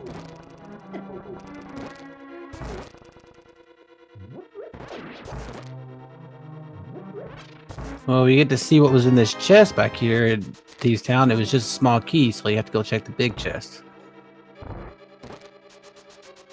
And we will be faced with disappointment no matter what. Well, you know, the gauntlet's actually fairly easy with this randomizer. Yeah, these rooms have been pretty nice. I mean, even these Igors aren't too terrible. No.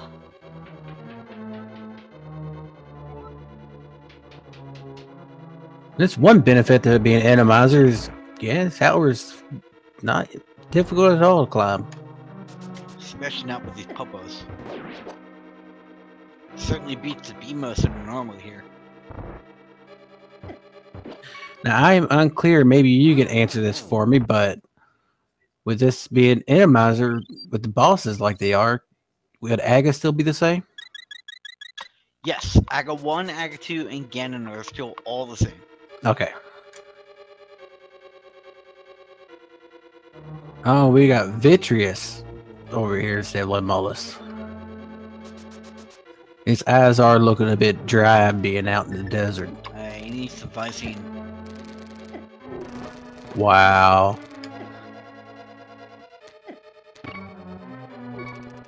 Hey, you were thinking it. No, that was from the old Visine commercials where he goes, wow. Was it Ben Stein? You're quoting Ben Stein, yeah. Yeah, kind of showing my age there a little bit.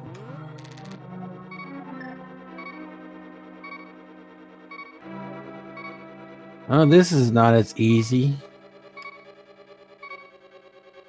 Nope. And It's taking a minute. Yeah, say Check's trying to figure out where he could have missed that Quake medallion at. He knows he can't get into Turtle Rock. And he's trying to remember where he missed it. His head might kick in before he go check Desert. I don't know. He might not think about it. I forget, where was Bombos at?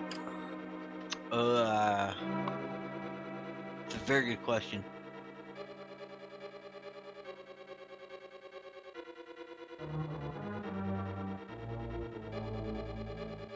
Because the not finding Bombos, that limits him. If Mirror is in, say, Turtle Rock, that limits him from having to go to Turtle Rock or Swamp, so that knocks some places off. Looks like Bombos was hiding in Mire, and if Chex is running his own tracker and ticked off Desert Palace because he thought he thinks he finished it, he's not gonna go back for it. So right now, Chex is just staring at his tracker, trying to figure out where he went wrong. Yeah, he doesn't have his tracker set up on his stream, so he can't check that. Ooh. So I do not know what he has on his own tracker.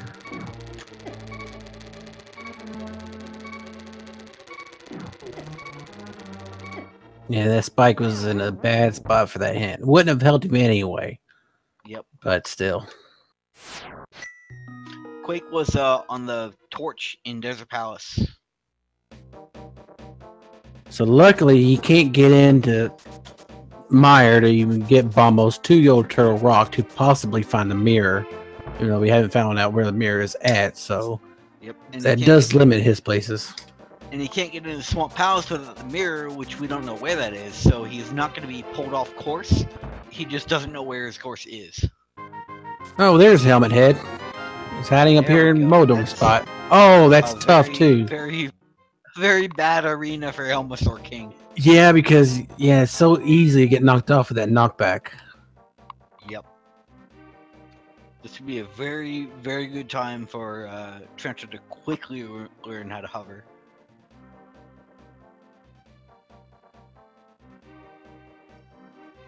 The way it's looking right now, as confused as Chex is, he probably has not, or he probably did mark off Desert Palace, so. Yeah, so I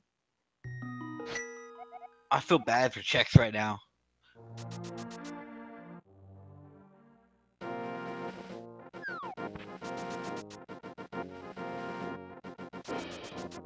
Oh, he got the helmet off just in time. Now one good, I get the arrow. Oh, and he died. He had that blue potion too, and he did not. Oh, he has the fairy still. Oh, clutch fairy from that bottle. Wow, he never used that fairy, so that right there saved him big time. That tail swipe almost made him have to start over, but there you go, burning strats. Oh, whoa, man! The save. I bet Trent's heart is racing after that. No doubt. He might have forgot about that fairy in the bottle as well, too. He probably thought it was over, but maybe that's why he didn't use the blue potion, too. Maybe. If you remembered he had a fairy, now would be the time to use it, going up to Aga 2.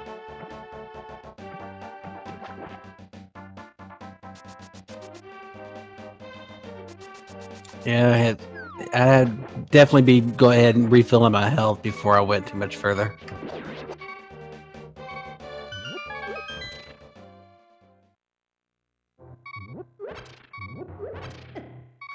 It's a shame we didn't find a swag net.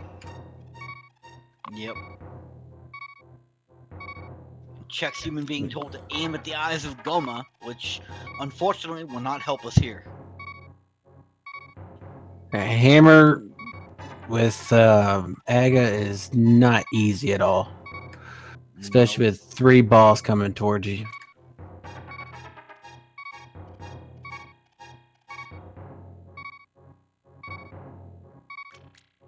Yeah, poor Chex. The way it looks, he had to mark that off by mistake.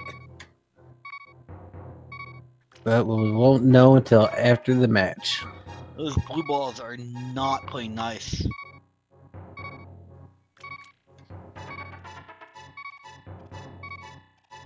Oh, getting bodied.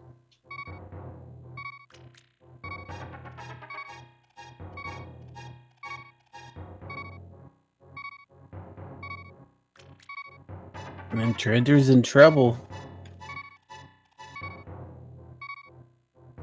You only take 2 more hits. Yeah, just gonna have to dodge them left and right. Try to get a straight shot. That's gonna be a long climb back up.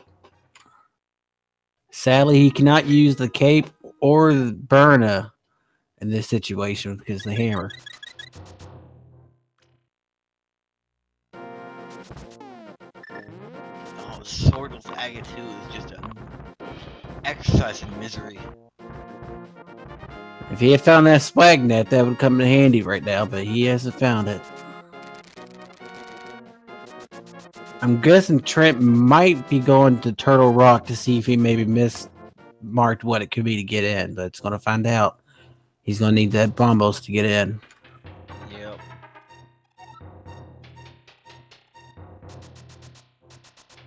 Oh, and Trent takes a death. He's going to have to climb that tower all the way back. That's a painful death to take. He's got some rupees, so he can go get some potions, backup potions. Which I think he's making that choice right now.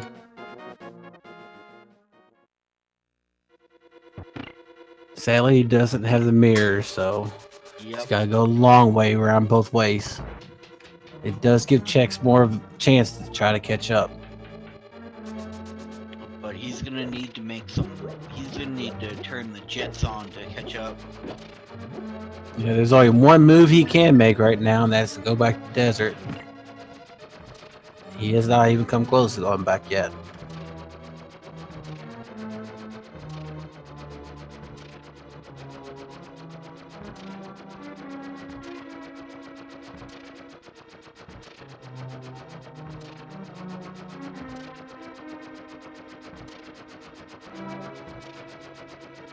Oh, the good thing is, at least it's not that difficult to climb through the gauntlet to get back up there. It's just a long walk.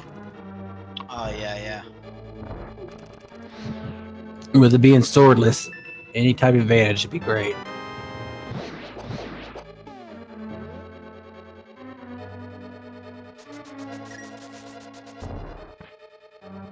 But that bonk, you can tell Chex is really frustrated.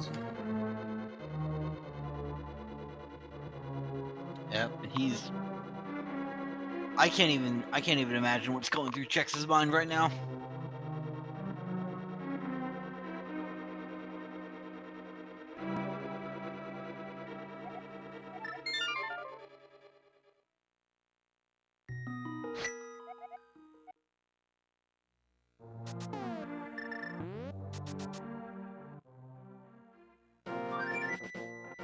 Trenta, you're already here.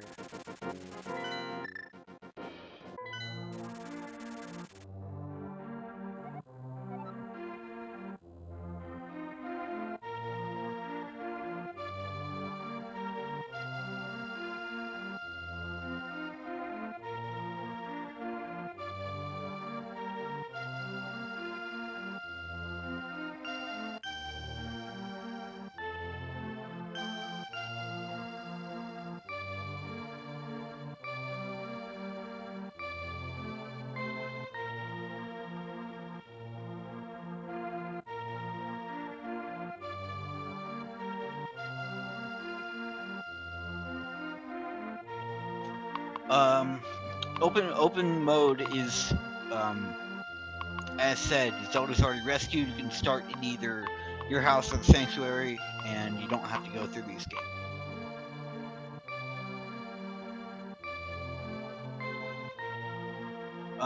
So the situation right now, for those of you just joining, is that Chexhuman missed the Quake Medallion, which is sitting on the torch in Desert Palace. He passed right by it. He must have thought it was unimportant, didn't track it, and it is the last crystal that he needs to close the loop and get him in the Ganon Shower. No, it's the Quake Medallion to get into Myers to get the last crystal he needs.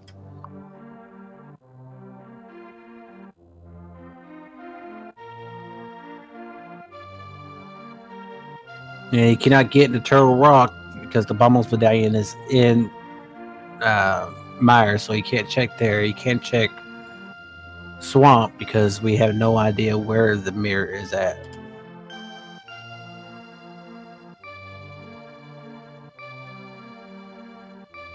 Trent having a slightly difficult time trying to climb this tower again.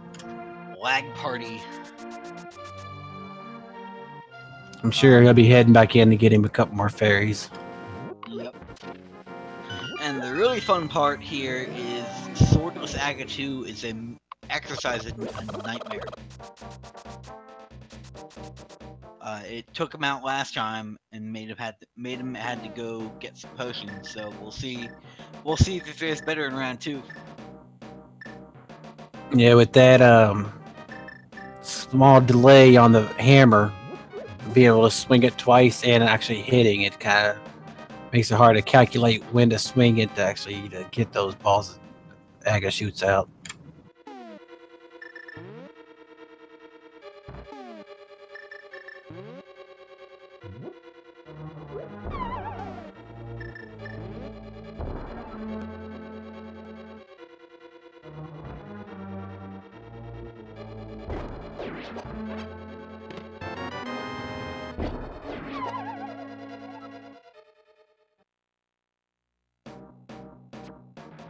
Just slightly one frame too low on that Igor. Pixel, but yeah, it just passed around. Yeah, Pixel.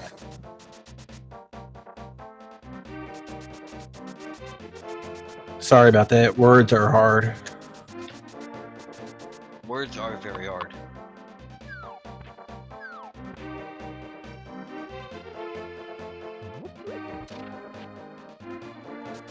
At this point, do you check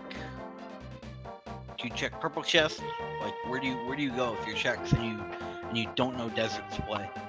Yeah, he knows he saw the hint earlier for purple chest, but maybe he's thinking he might have remembered it wrong and go ahead and check it anyway.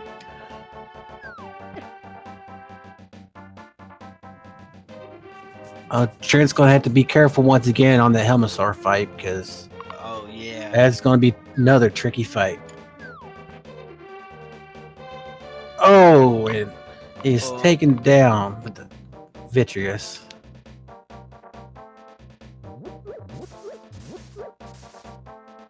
He is not having a good day in Ganon's Tower.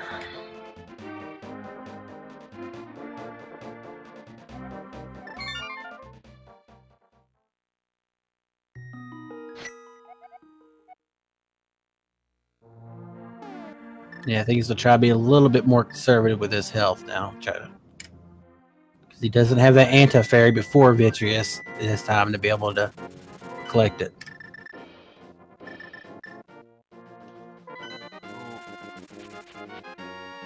Osgeek makes a good point that this is going to put him back in the vicinity of Desert Palace, and it's just going to be a question of whether he thinks that he hasn't gone and done it yet.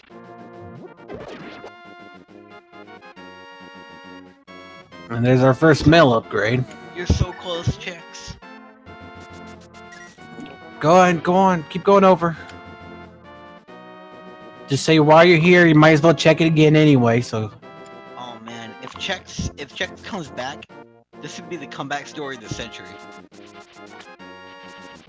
And he still has a chance, because this tower climb is really giving Trent a hard time.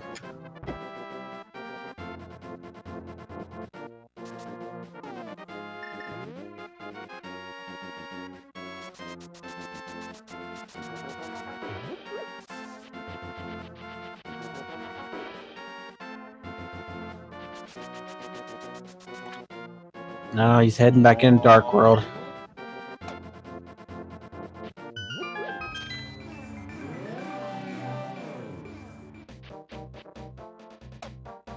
And without the mirror, it's a one-way trip outside of a save and quit.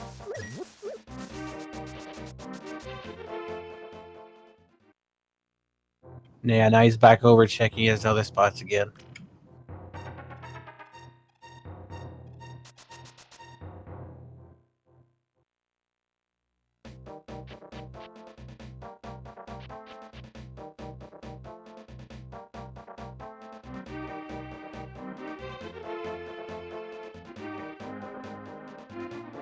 Oh, that was close. Trent almost got smacked in the face there with that one.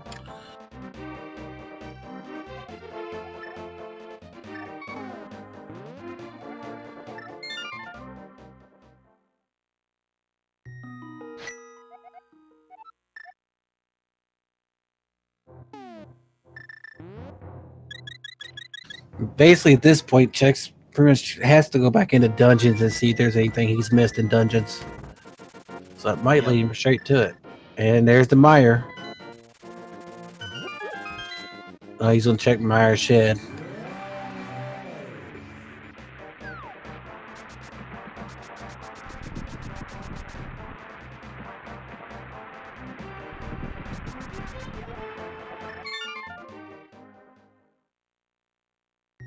Now just recheck the medallion again, see if he could get in it.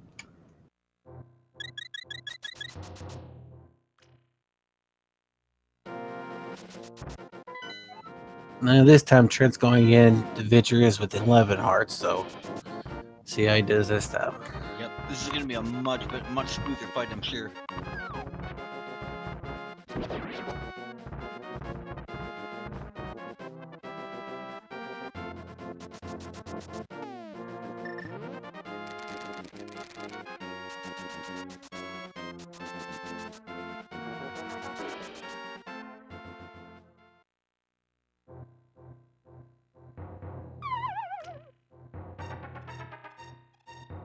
Quake was on the medallion or on the torch in Desert Palace.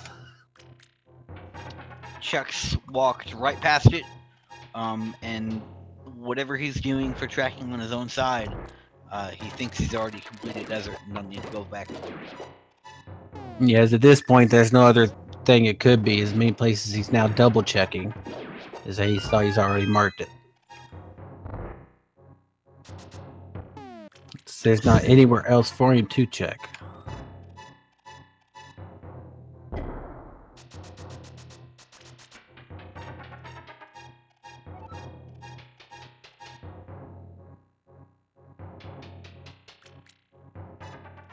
Yeah, I know it's tough having to go back in to double check dungeons, but it's probably best to go back in and double check dungeon than the overworld, because overworld is so spread out. Yep. And this, if he continues rechecking everything, it's eventually going to pull back the desert. But the only question is when. Yep.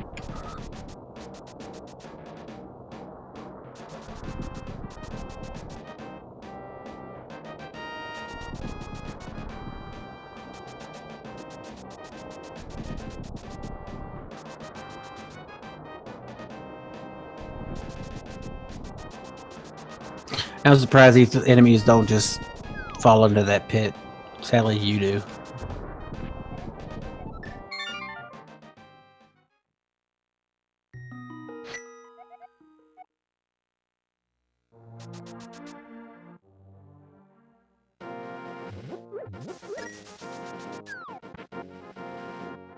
Trent's probably taking that one last look in that chest to see if maybe the swag net would be in there, but it wasn't.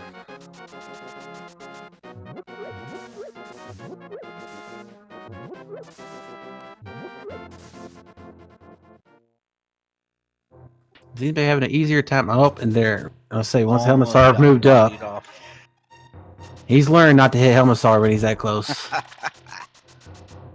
Only took him one time to fall down the hole to realize not to do that again. Yep, that's a mistake you only make once. Yeah, it was definitely a lot cleaner than it was last time. Well, the chest was still there, so... Yeah, he didn't even need to do that. That's also a mistake you are only going to make once. Once you open the chest, you have to open the chest for it to stay there. But once you open it, it will stay there. Fire JD and Trenter probably didn't know that the chest still stays there. As I'll admit, when I was first learning this game, I've taken plenty of deaths off of Aga 2 and had to reclimb, and unless you're low enough, you don't really notice it until you're actually there at it and you see it and you're like, oh yeah.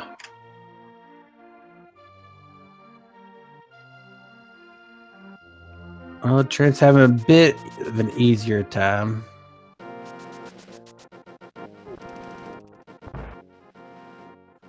As long as it doesn't hold that sword hand out and move, he's used the hammer.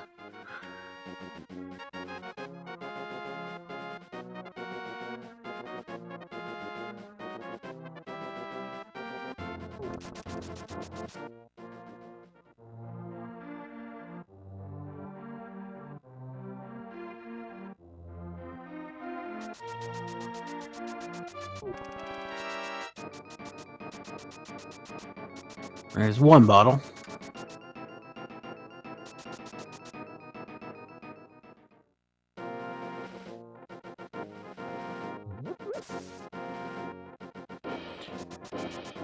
Yes, you can still do silverless Ganon and swordless, and you have to use the hammer only, and it just takes a lot of hits. And it's hard to do, of course, because the hammer you have to be so much closer than the sword.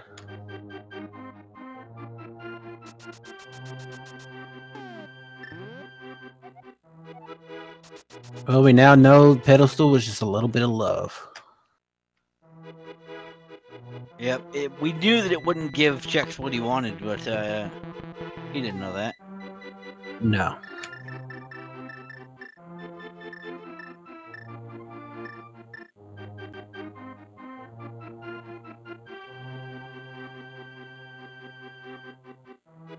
Looks like Trent's running into a little bit of trouble again. This fight is not easy with the hammer. No. Bug net, it's easy. It's just like the sword, but with hammer, it's so hard to pinpoint when to hit. Oh, Chex, where are you going? Now, if he's going back in the pod, that's going to start sending him back around through the dungeons.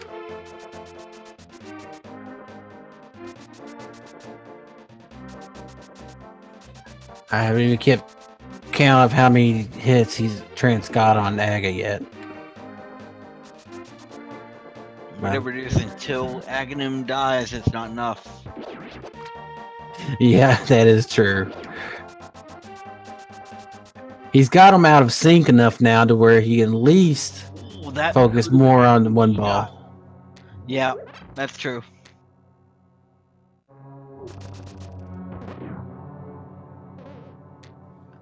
The hammer's trajectory for the energy shots is also really bizarre.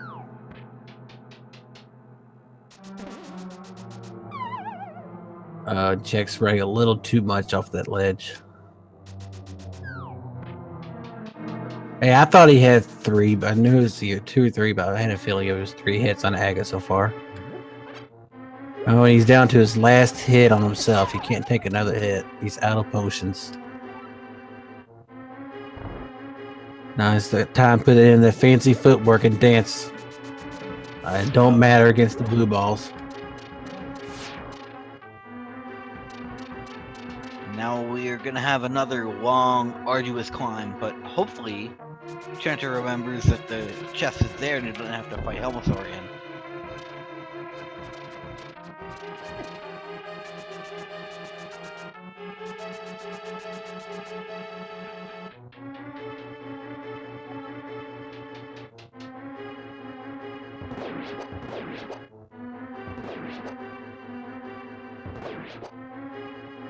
Yeah, Trent paused there for a second. I was wondering what he was planning on doing. Having a long, hard think about what to do.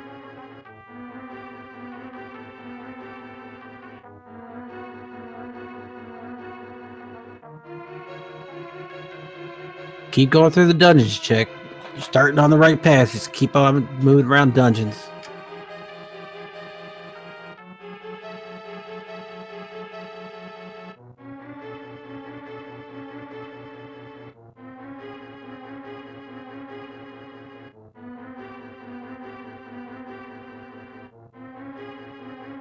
Yeah, it's best to go ahead and pay the extra rupees to get the blue in case you do get past Aga.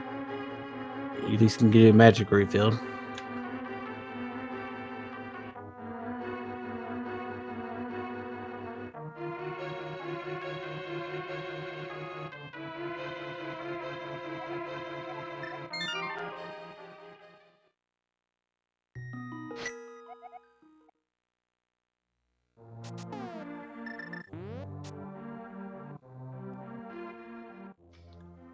Once more into the breach, dear friends.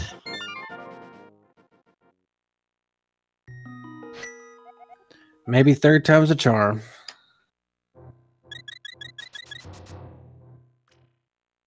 I think you said that a couple times throughout. They failed on things today. Maybe I'll be right this time.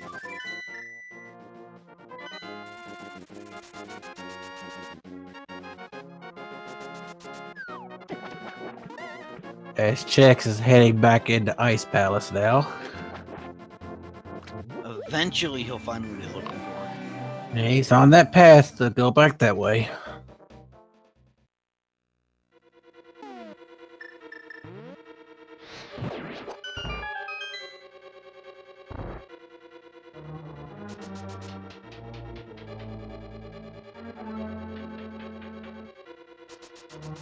Yeah, our tracker's trying to wheel his thoughts over to give Chex the thought to go over to desert.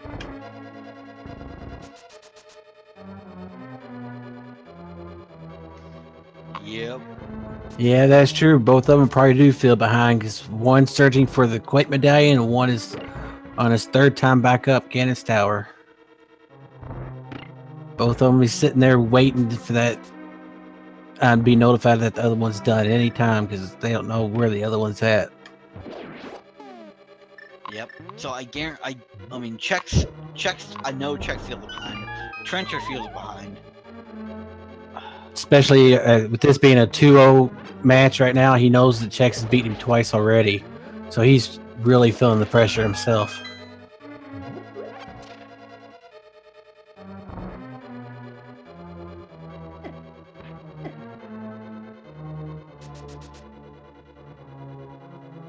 Trent could check the other chest, but at this point, he's just trying to get through it and get up there to the top, because there's really no guarantee that the net could be in Gannis Towers. There's still all of Turtle Rock and all of Swamp Palace where the net could be.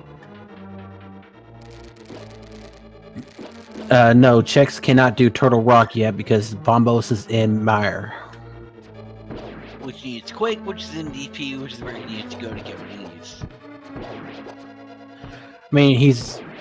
With it being an ice palace, it's on the opposite of the temperature scale, so... He's getting closer. Yeah, maybe.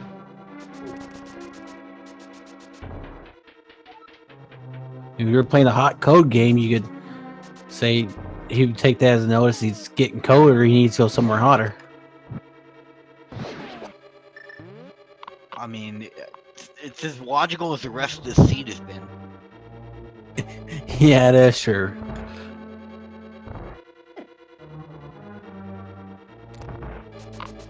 No, we have not seen every chest in GT, but, I mean, at this point, we're probably not going to.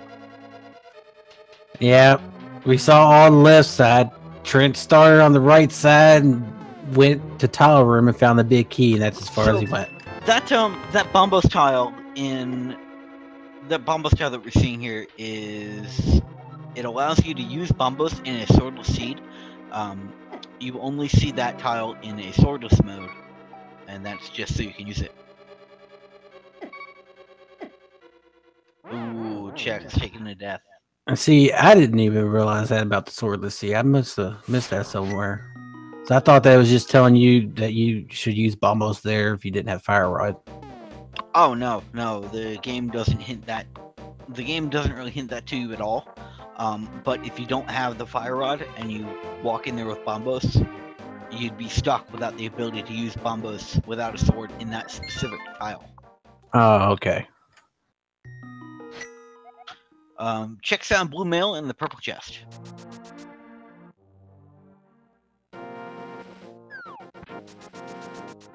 And red mail's sitting on top of the bookshelf in the library. Or no. Red mail sitting in the Lumberjack cave. Yeah, Lumberjack Cave. I knew it was on top of somewhere.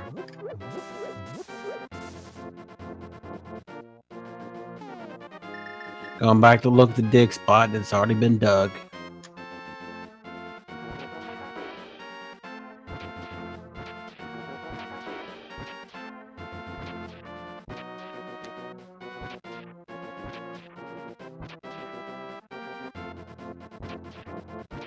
Chex is just having fun now. He's a man on the edge. Oh, one silver arrow left. Wow. And Trent must not remember that the chest is there because he at this point he's saving it for Helmsor.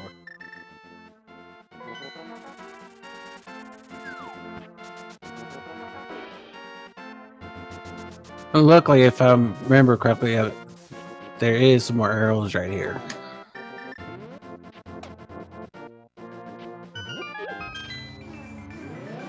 Yep, and he still doesn't know about the chest.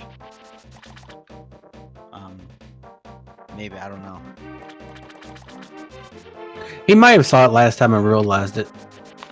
Yeah, I'm hoping. I mean, either way, I think he has a little bit of a buffer for Ganon, but not much.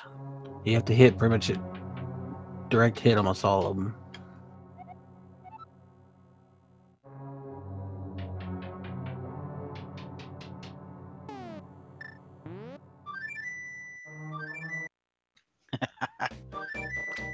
Just fluting at the hint.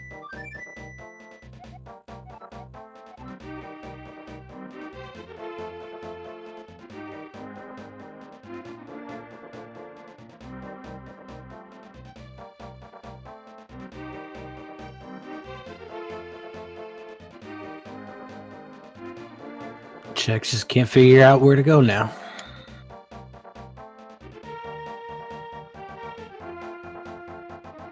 You're not wrong, Zisa. You're not wrong.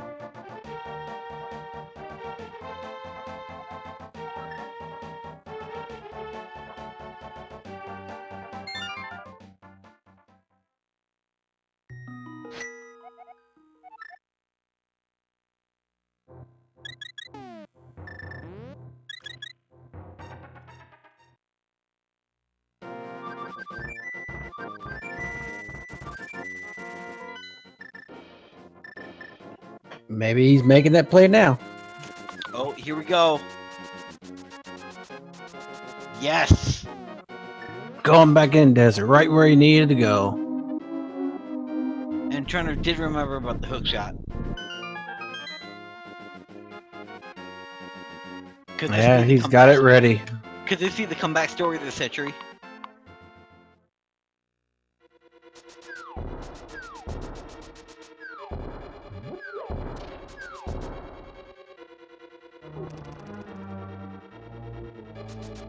I mean, I don't want to wish this on a runner, but if Turner keeps failing at Aga, Chex to pull back into it. Yep.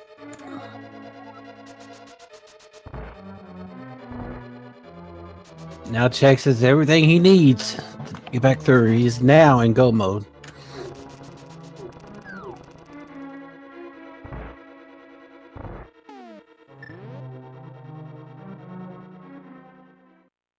Oh, Trent is probably fed up with Aga at this point. Oh, Trent's about 150% done with Aghanim at this point. Yeah, I bet you he's glad too. It's not a all dungeons, because having to fight Aga 1, even with just one Aga, still be a pain with hammer. Yep. Ooh, Trent has to be real careful here. Nice dodge. Good footwork. Nice.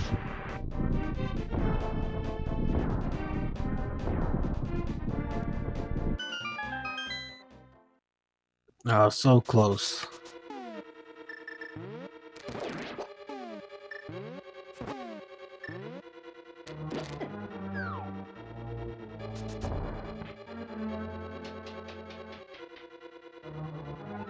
Tiamat making a good point. All dungeons means it's more likely to get the bug net. Yeah, that is true.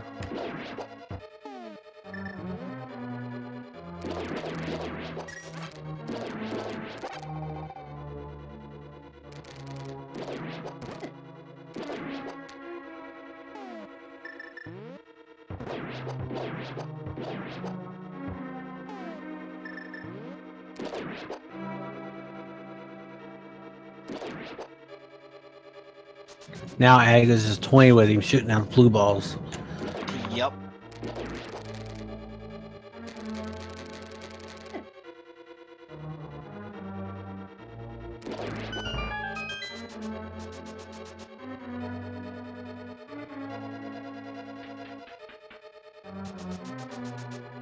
Boy, say this has definitely been an interesting and eventful seed for these two runners. I mean, I said it at the beginning of the race. This is going to be a race to watch, and it definitely is. Both of them towards the end here, both have some major problems each.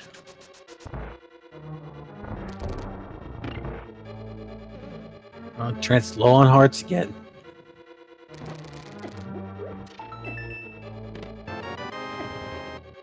He's going to be careful. That's his last potion. Yep. He still has Ganon to get through as well.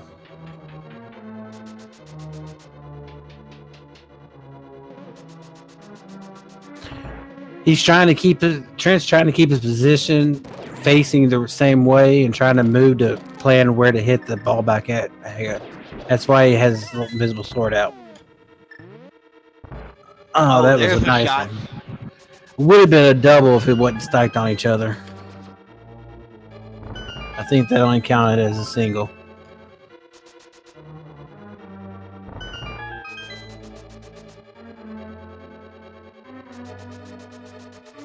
I'd say after this, he'd definitely be practicing Aga to swordless a lot more. Oh yeah.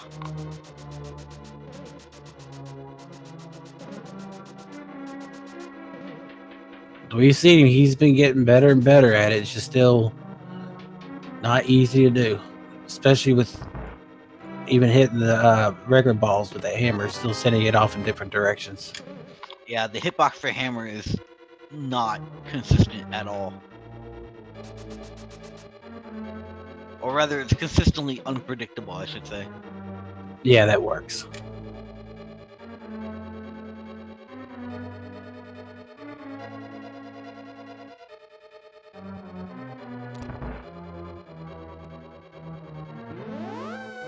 Oh, he's getting low on hearts. He's got to be careful. Oh, that was so close. That was close. Sure, is a close shave for Vaga.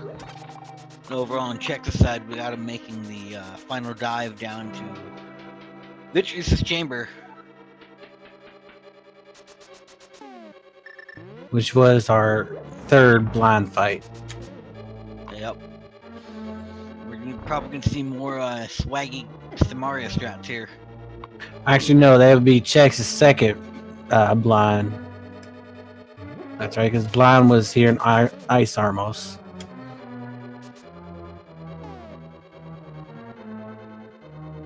He's getting closer with these shots back at Aga. Yeah, he's picking it up. Oh, he's down to 4 hearts.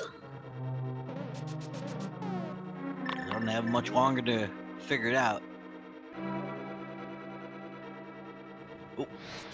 I think he has one more hit.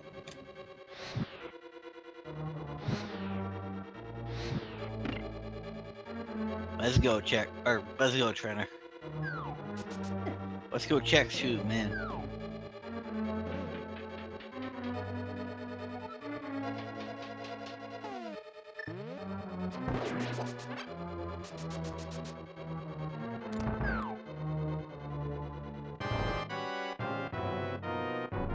Oh no, it's not blind. It's Limolis down here. That's right. Yep, it's the fight that made us go, huh?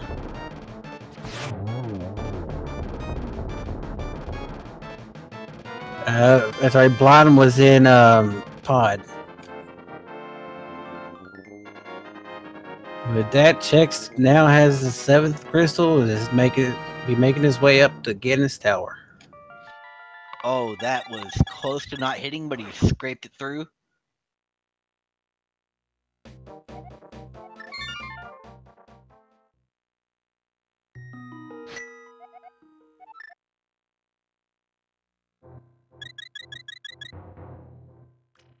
There it is. Go. 1.5 hearts left. Oh man, that was close. Being in green mail, I'm thinking he might opt to go get another potion refill real quick before the fight. I would.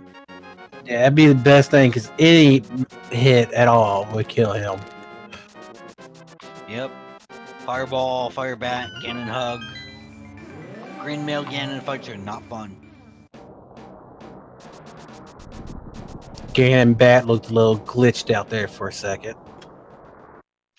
Just a little bit. Having an off day.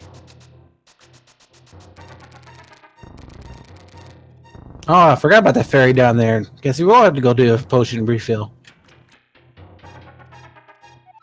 I'll take that and just head on in there.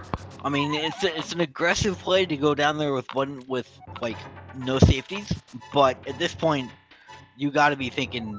You got to be aggressive. Maybe he's thinking twice about it.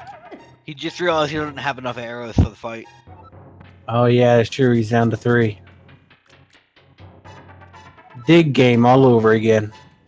Oh. Hey, found him another fairy, so that was nice. It was worth it trying to hunt down more arrows.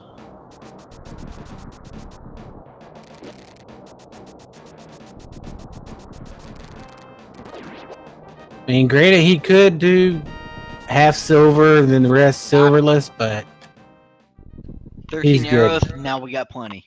Yep, he's good. And Chex is now making his way in.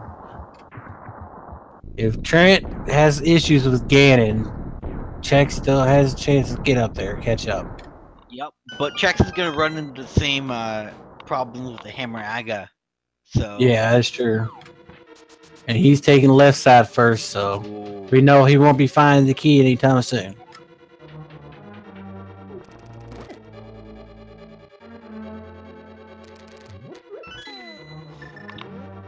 And that pitchfork just took 4 hearts off of Trenter. He's got to be careful. He doesn't really have the hearts to play.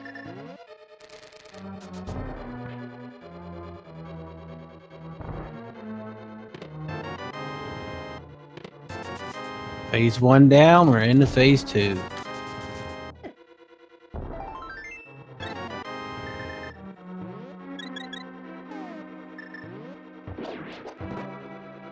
Oh, down to his last 4 hearts.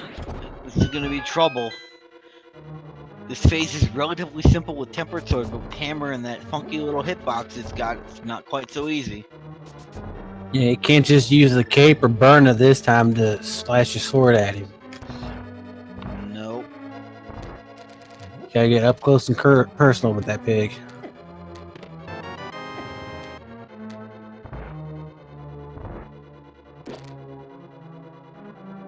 Oh yeah, just like we saw, he can use burner to save from getting hit with those bats.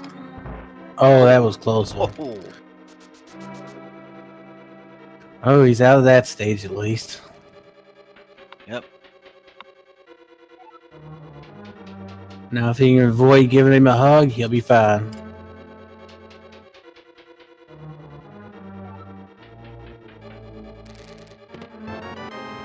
Just about in phase 4. Now we'll check the tower room while he's here, or you go right past it. Looks like he's gonna go past it. Yep, he's skipping it. Well, now we can see what was on the right side. Phase 4, torch glitch.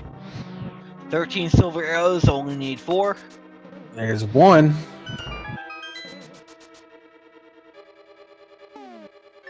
Two, 3. Nice double. Oh, he still had a red potion. I didn't even realize he had that. Wow, I did that's not just... notice he had that safety. Wow, so that really just helped him out. Here it comes. There we go. As long as he doesn't walk off the edge, he has it. That was a brutal seed. Yeah, 2 hours, 18 minutes. Yeah. And with that, we have our winner. Trent RTR has just won. With an official SRL time of 2 hours, 18 minutes, and 40 seconds, taking home his first win in the group stage in an utter nightmare of a seed. Put your GG's in chat. He definitely deserves it.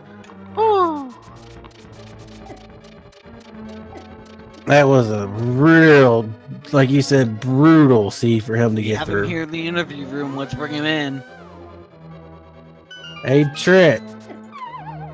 Hey. That was a seed and a half, wasn't it? Yeah, how about that seed? Oh, the seed was actually pretty good. I just... Oh. Let's not talk about Aghanim, okay? Let's just forget Aghanim ever existed. Aga who? Exactly. Oh. So well, we don't really need to ask your thoughts about that seed, I guess, because we got it right there. I don't know. When was I in go mode? What? 50 minutes? I have no idea. Like. Yeah, you made it up to up through Gannis Tower at like 120 is when you're going through the gauntlet, I believe. Or somewhere you're on Ag at 120.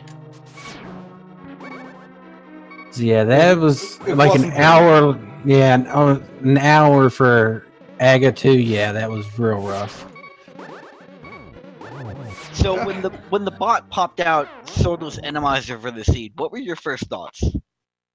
My first thought was Swordless Randomizer. I did that already. That's not a problem. The problem was I never did Aghanim without a bugnet, and I never anticipated it to be too much difficult. Like, I had no problems with Ganon, and yeah, Aga is like, ugh, until I realized with the sword.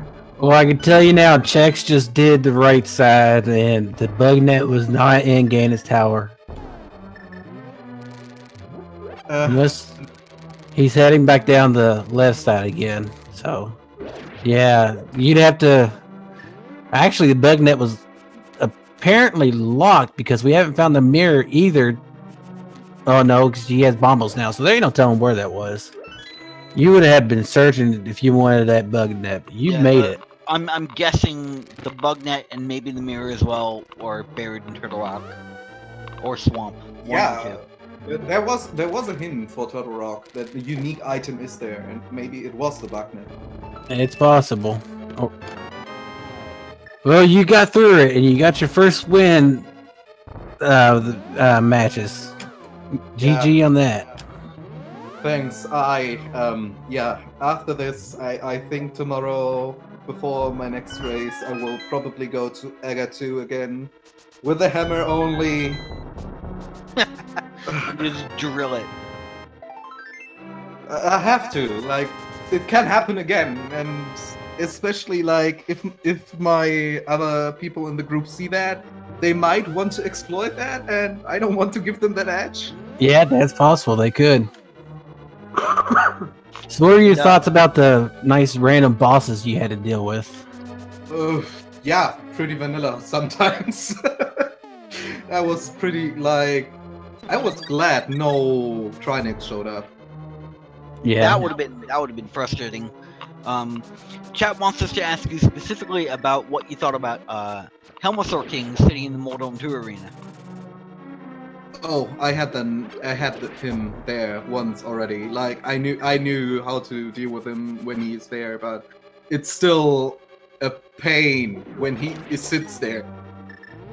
Yeah, especially when it gets up close and personal to you, and you take a knockback from hitting him. Yeah, I was glad I had a fairy. Yep. Yeah, we forgot about that fairy. We thought you were dead right there. Yeah, like I was glad. Yeah, what was that? I said, and then you just clutched it out. Yeah, kinda. Like I didn't want it to go more. Like the thing about Helma is like he walks more if he has the mask away. Like I could see that he's like up to the end of the platform. Like I couldn't stand there for very long, so I had no idea how to deal with him. So I chanced it, kinda. I was lucky. And you probably wondering what's been tripping Chex up, because even with all 3 climbs up to Aga 2, you still came out on top. Yeah, So, like I was wondering, because like this is insane when I died twice at him in Randomizer. Like in Swordless, that's like already a tough challenge to go back up with a green mail, and then like he's not finished. Like from what I saw on from what I saw where the items were, so I was pretty confused, and also like, what the hell happened? Can't he do Aga 2 as well or something? So what happened was Chex cleared Desert Palace, but left Quake on the torch and forgot about it. Ooh. We're thinking maybe he accidentally checked it off that he got everything, because he was on the search for a long time for that.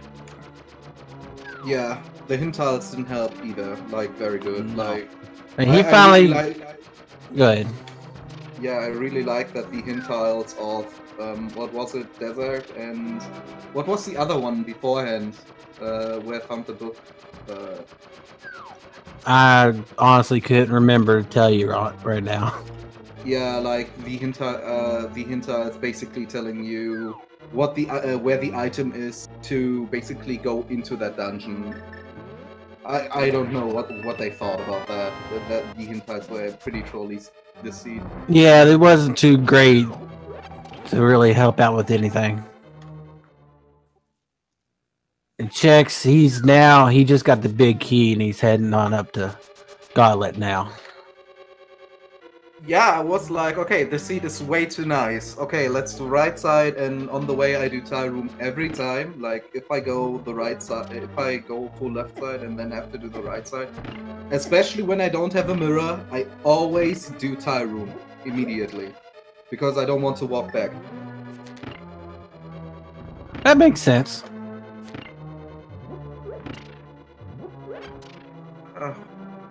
Sorry for the people who said 22. Well, I will say that Yeah, me and you had a little talk earlier before the match, and you were telling me that you vetoed, which one was it? Retro, and Chex had vetoed Key Sanity. Those two were looking pretty good right now after having to go through Aga 2 like that. I actually don't know. Like, honestly, I might change my veto from now on. I'm not 100% sure yet, but I think maybe Swordless is from now my veto. I think so. Like, that wasn't pretty that I got to. Yeah, Swordless is already a pain to do. But if you don't have that bug net, as you notice, hammer strats on Aga is just terrible.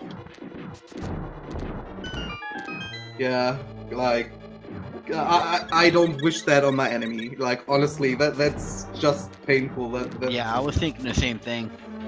It's nearly as painful as doing Gun and Silverless in Swordless. That's nightmare. Yeah. But you did a good job of it. You kept at it, and you got it, and you ended up earning the win for that one. Yeah. It still feels weird. It still feels pretty weird. Yeah, but hey, coming in, what was it, 96? It was seeding 96 on that, and coming through and still taking out Aga 2 Swordless with the hammer. Tell you what, I couldn't do it. I'd probably still be working at it for another hour or two. Yeah, it took me a while, and after some time I noticed, hey, something is wrong with my hitbox with the hammer, because, like, I never thought about that if I hold out a sword, that the hammer hitbox does not exist.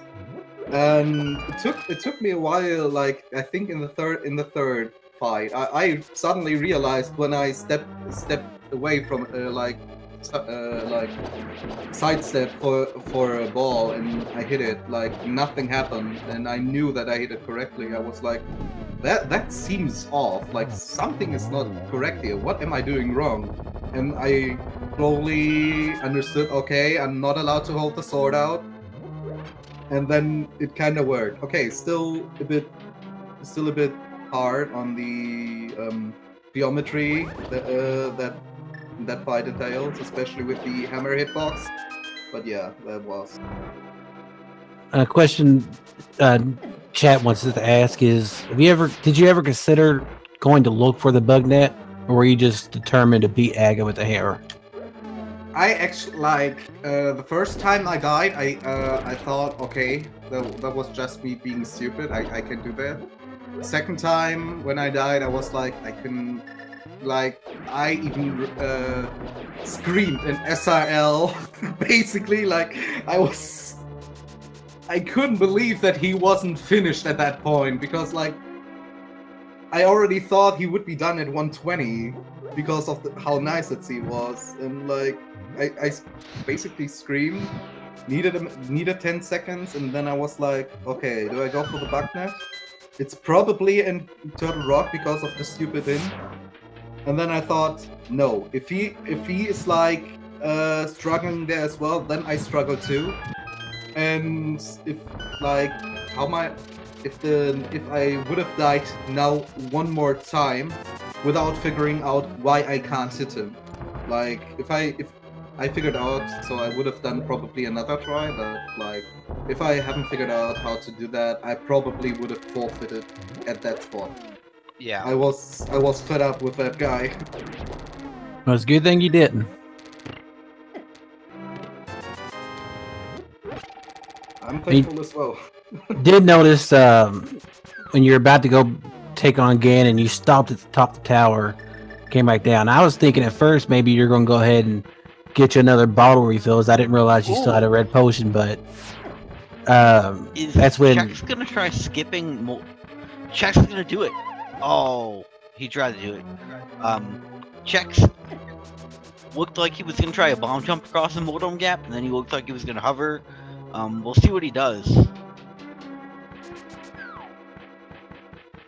Now he's gonna try to hover again. He's gonna try to hover. Oh, he got sniped by Helmasaur. Ow, that hurts. Rude. Wow, he was getting ready to. Third time's the charm.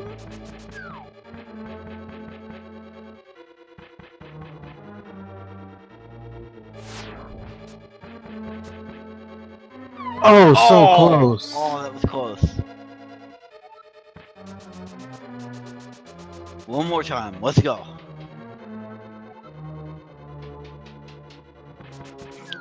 Speaking of Modern 2, we were wondering if you forgot that once you open the chest sticks around when you come back up. Because you didn't hookshot it. You didn't hookshot it right away the second time you came up. Truth is, I never died at Dagger 2. So I never knew that. Like, I actually didn't do that. I never died up there. Not even in any other Swordless I did or other modes. And yeah, I actually didn't do that. I saw that and I was like, well, nice. And why did I fight him now? What I was say is, we noticed before you went into Ganon fight, you'd realized you were one arrow short. You went back down to farm some more. So, I've seen people do it, but doing Silverless Ganon fight with the hammer strat is really ugly. And Chex got it. Oh, you got the hover. That's real nice. That was actually the reason why I stopped on top of it. Like, I wasn't thinking, oh, do I need more? Like, do I need anything? I actually was there. I saw my 3 arrows, and I was like, should I do Silverless now? Like, should I try Silverless? And I was like, not after this Aghanim. No. Yeah. I'm not a farm. After Aga 2, yeah, definitely was the best thing to do is go ahead and get some arrows. And you got lucky because you had that second fairy pop up too. It gave you full health to go ahead and finish up Ganon and take him on. At least Ganon's not that as bad as Aga 2 with the hammer. Yeah, he has a better hitbox. And we're seeing him now, Chex now taking on Aga 2.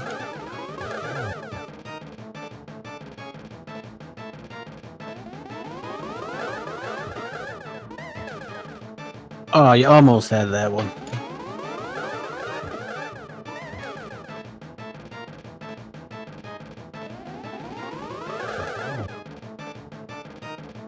There's 2 hits. See how Chex gets on. Yeah, he's halfway there. And he got it. Very nicely done. And first try, Aga.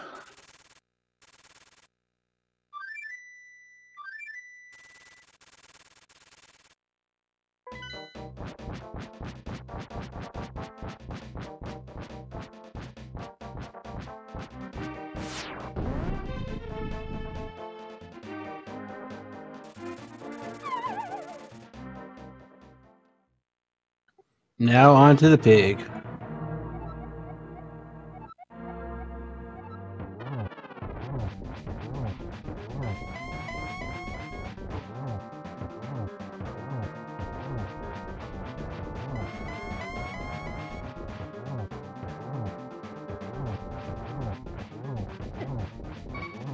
Oh, he's got to be careful here. Yep, 2 hearts in him. We don't know if he has. Oh. Oh. Yep, no fairy. Oh well. It's a quick reset.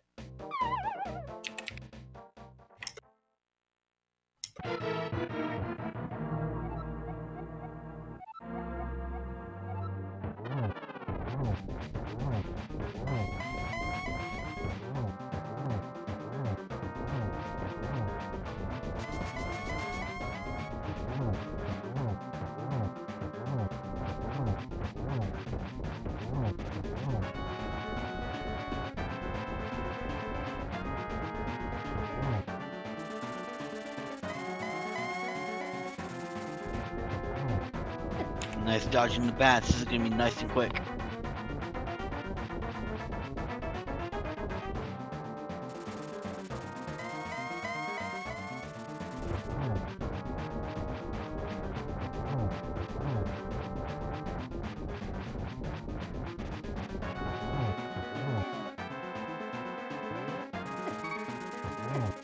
Oh man. So after this one, with the Aga 2 challenge you just had, is there any other seed variances that you're worried about? No, they're not in here. The only one I would have been worried would be entrance, and yeah, that's gladly not in this tournament.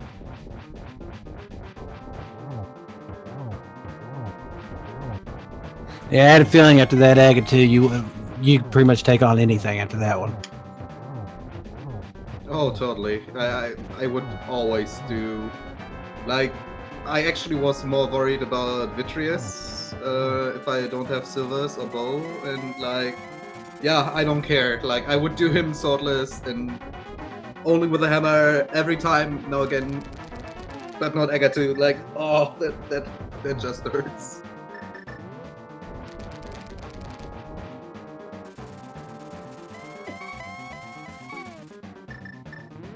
Now this time he's gonna use his potion.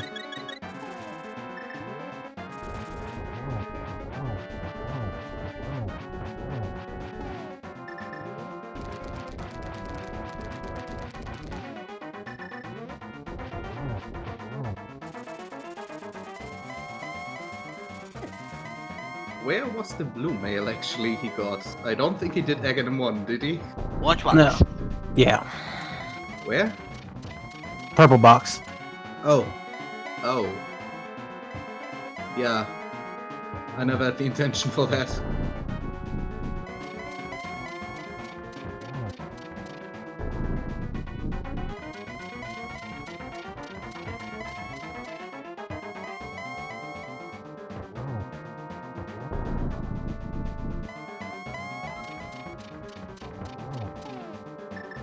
Yep, we found the silver arrows. He didn't hide them too well this time.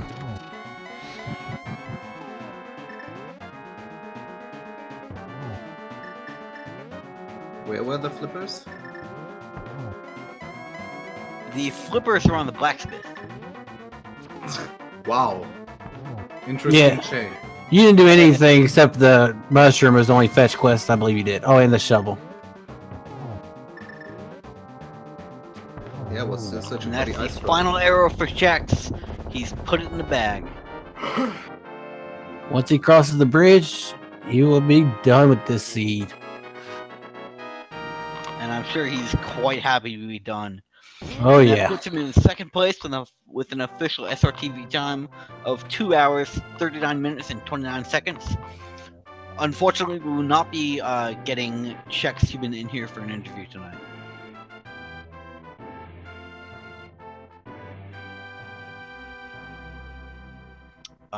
So, what final thoughts do you have on the seed, Trenter?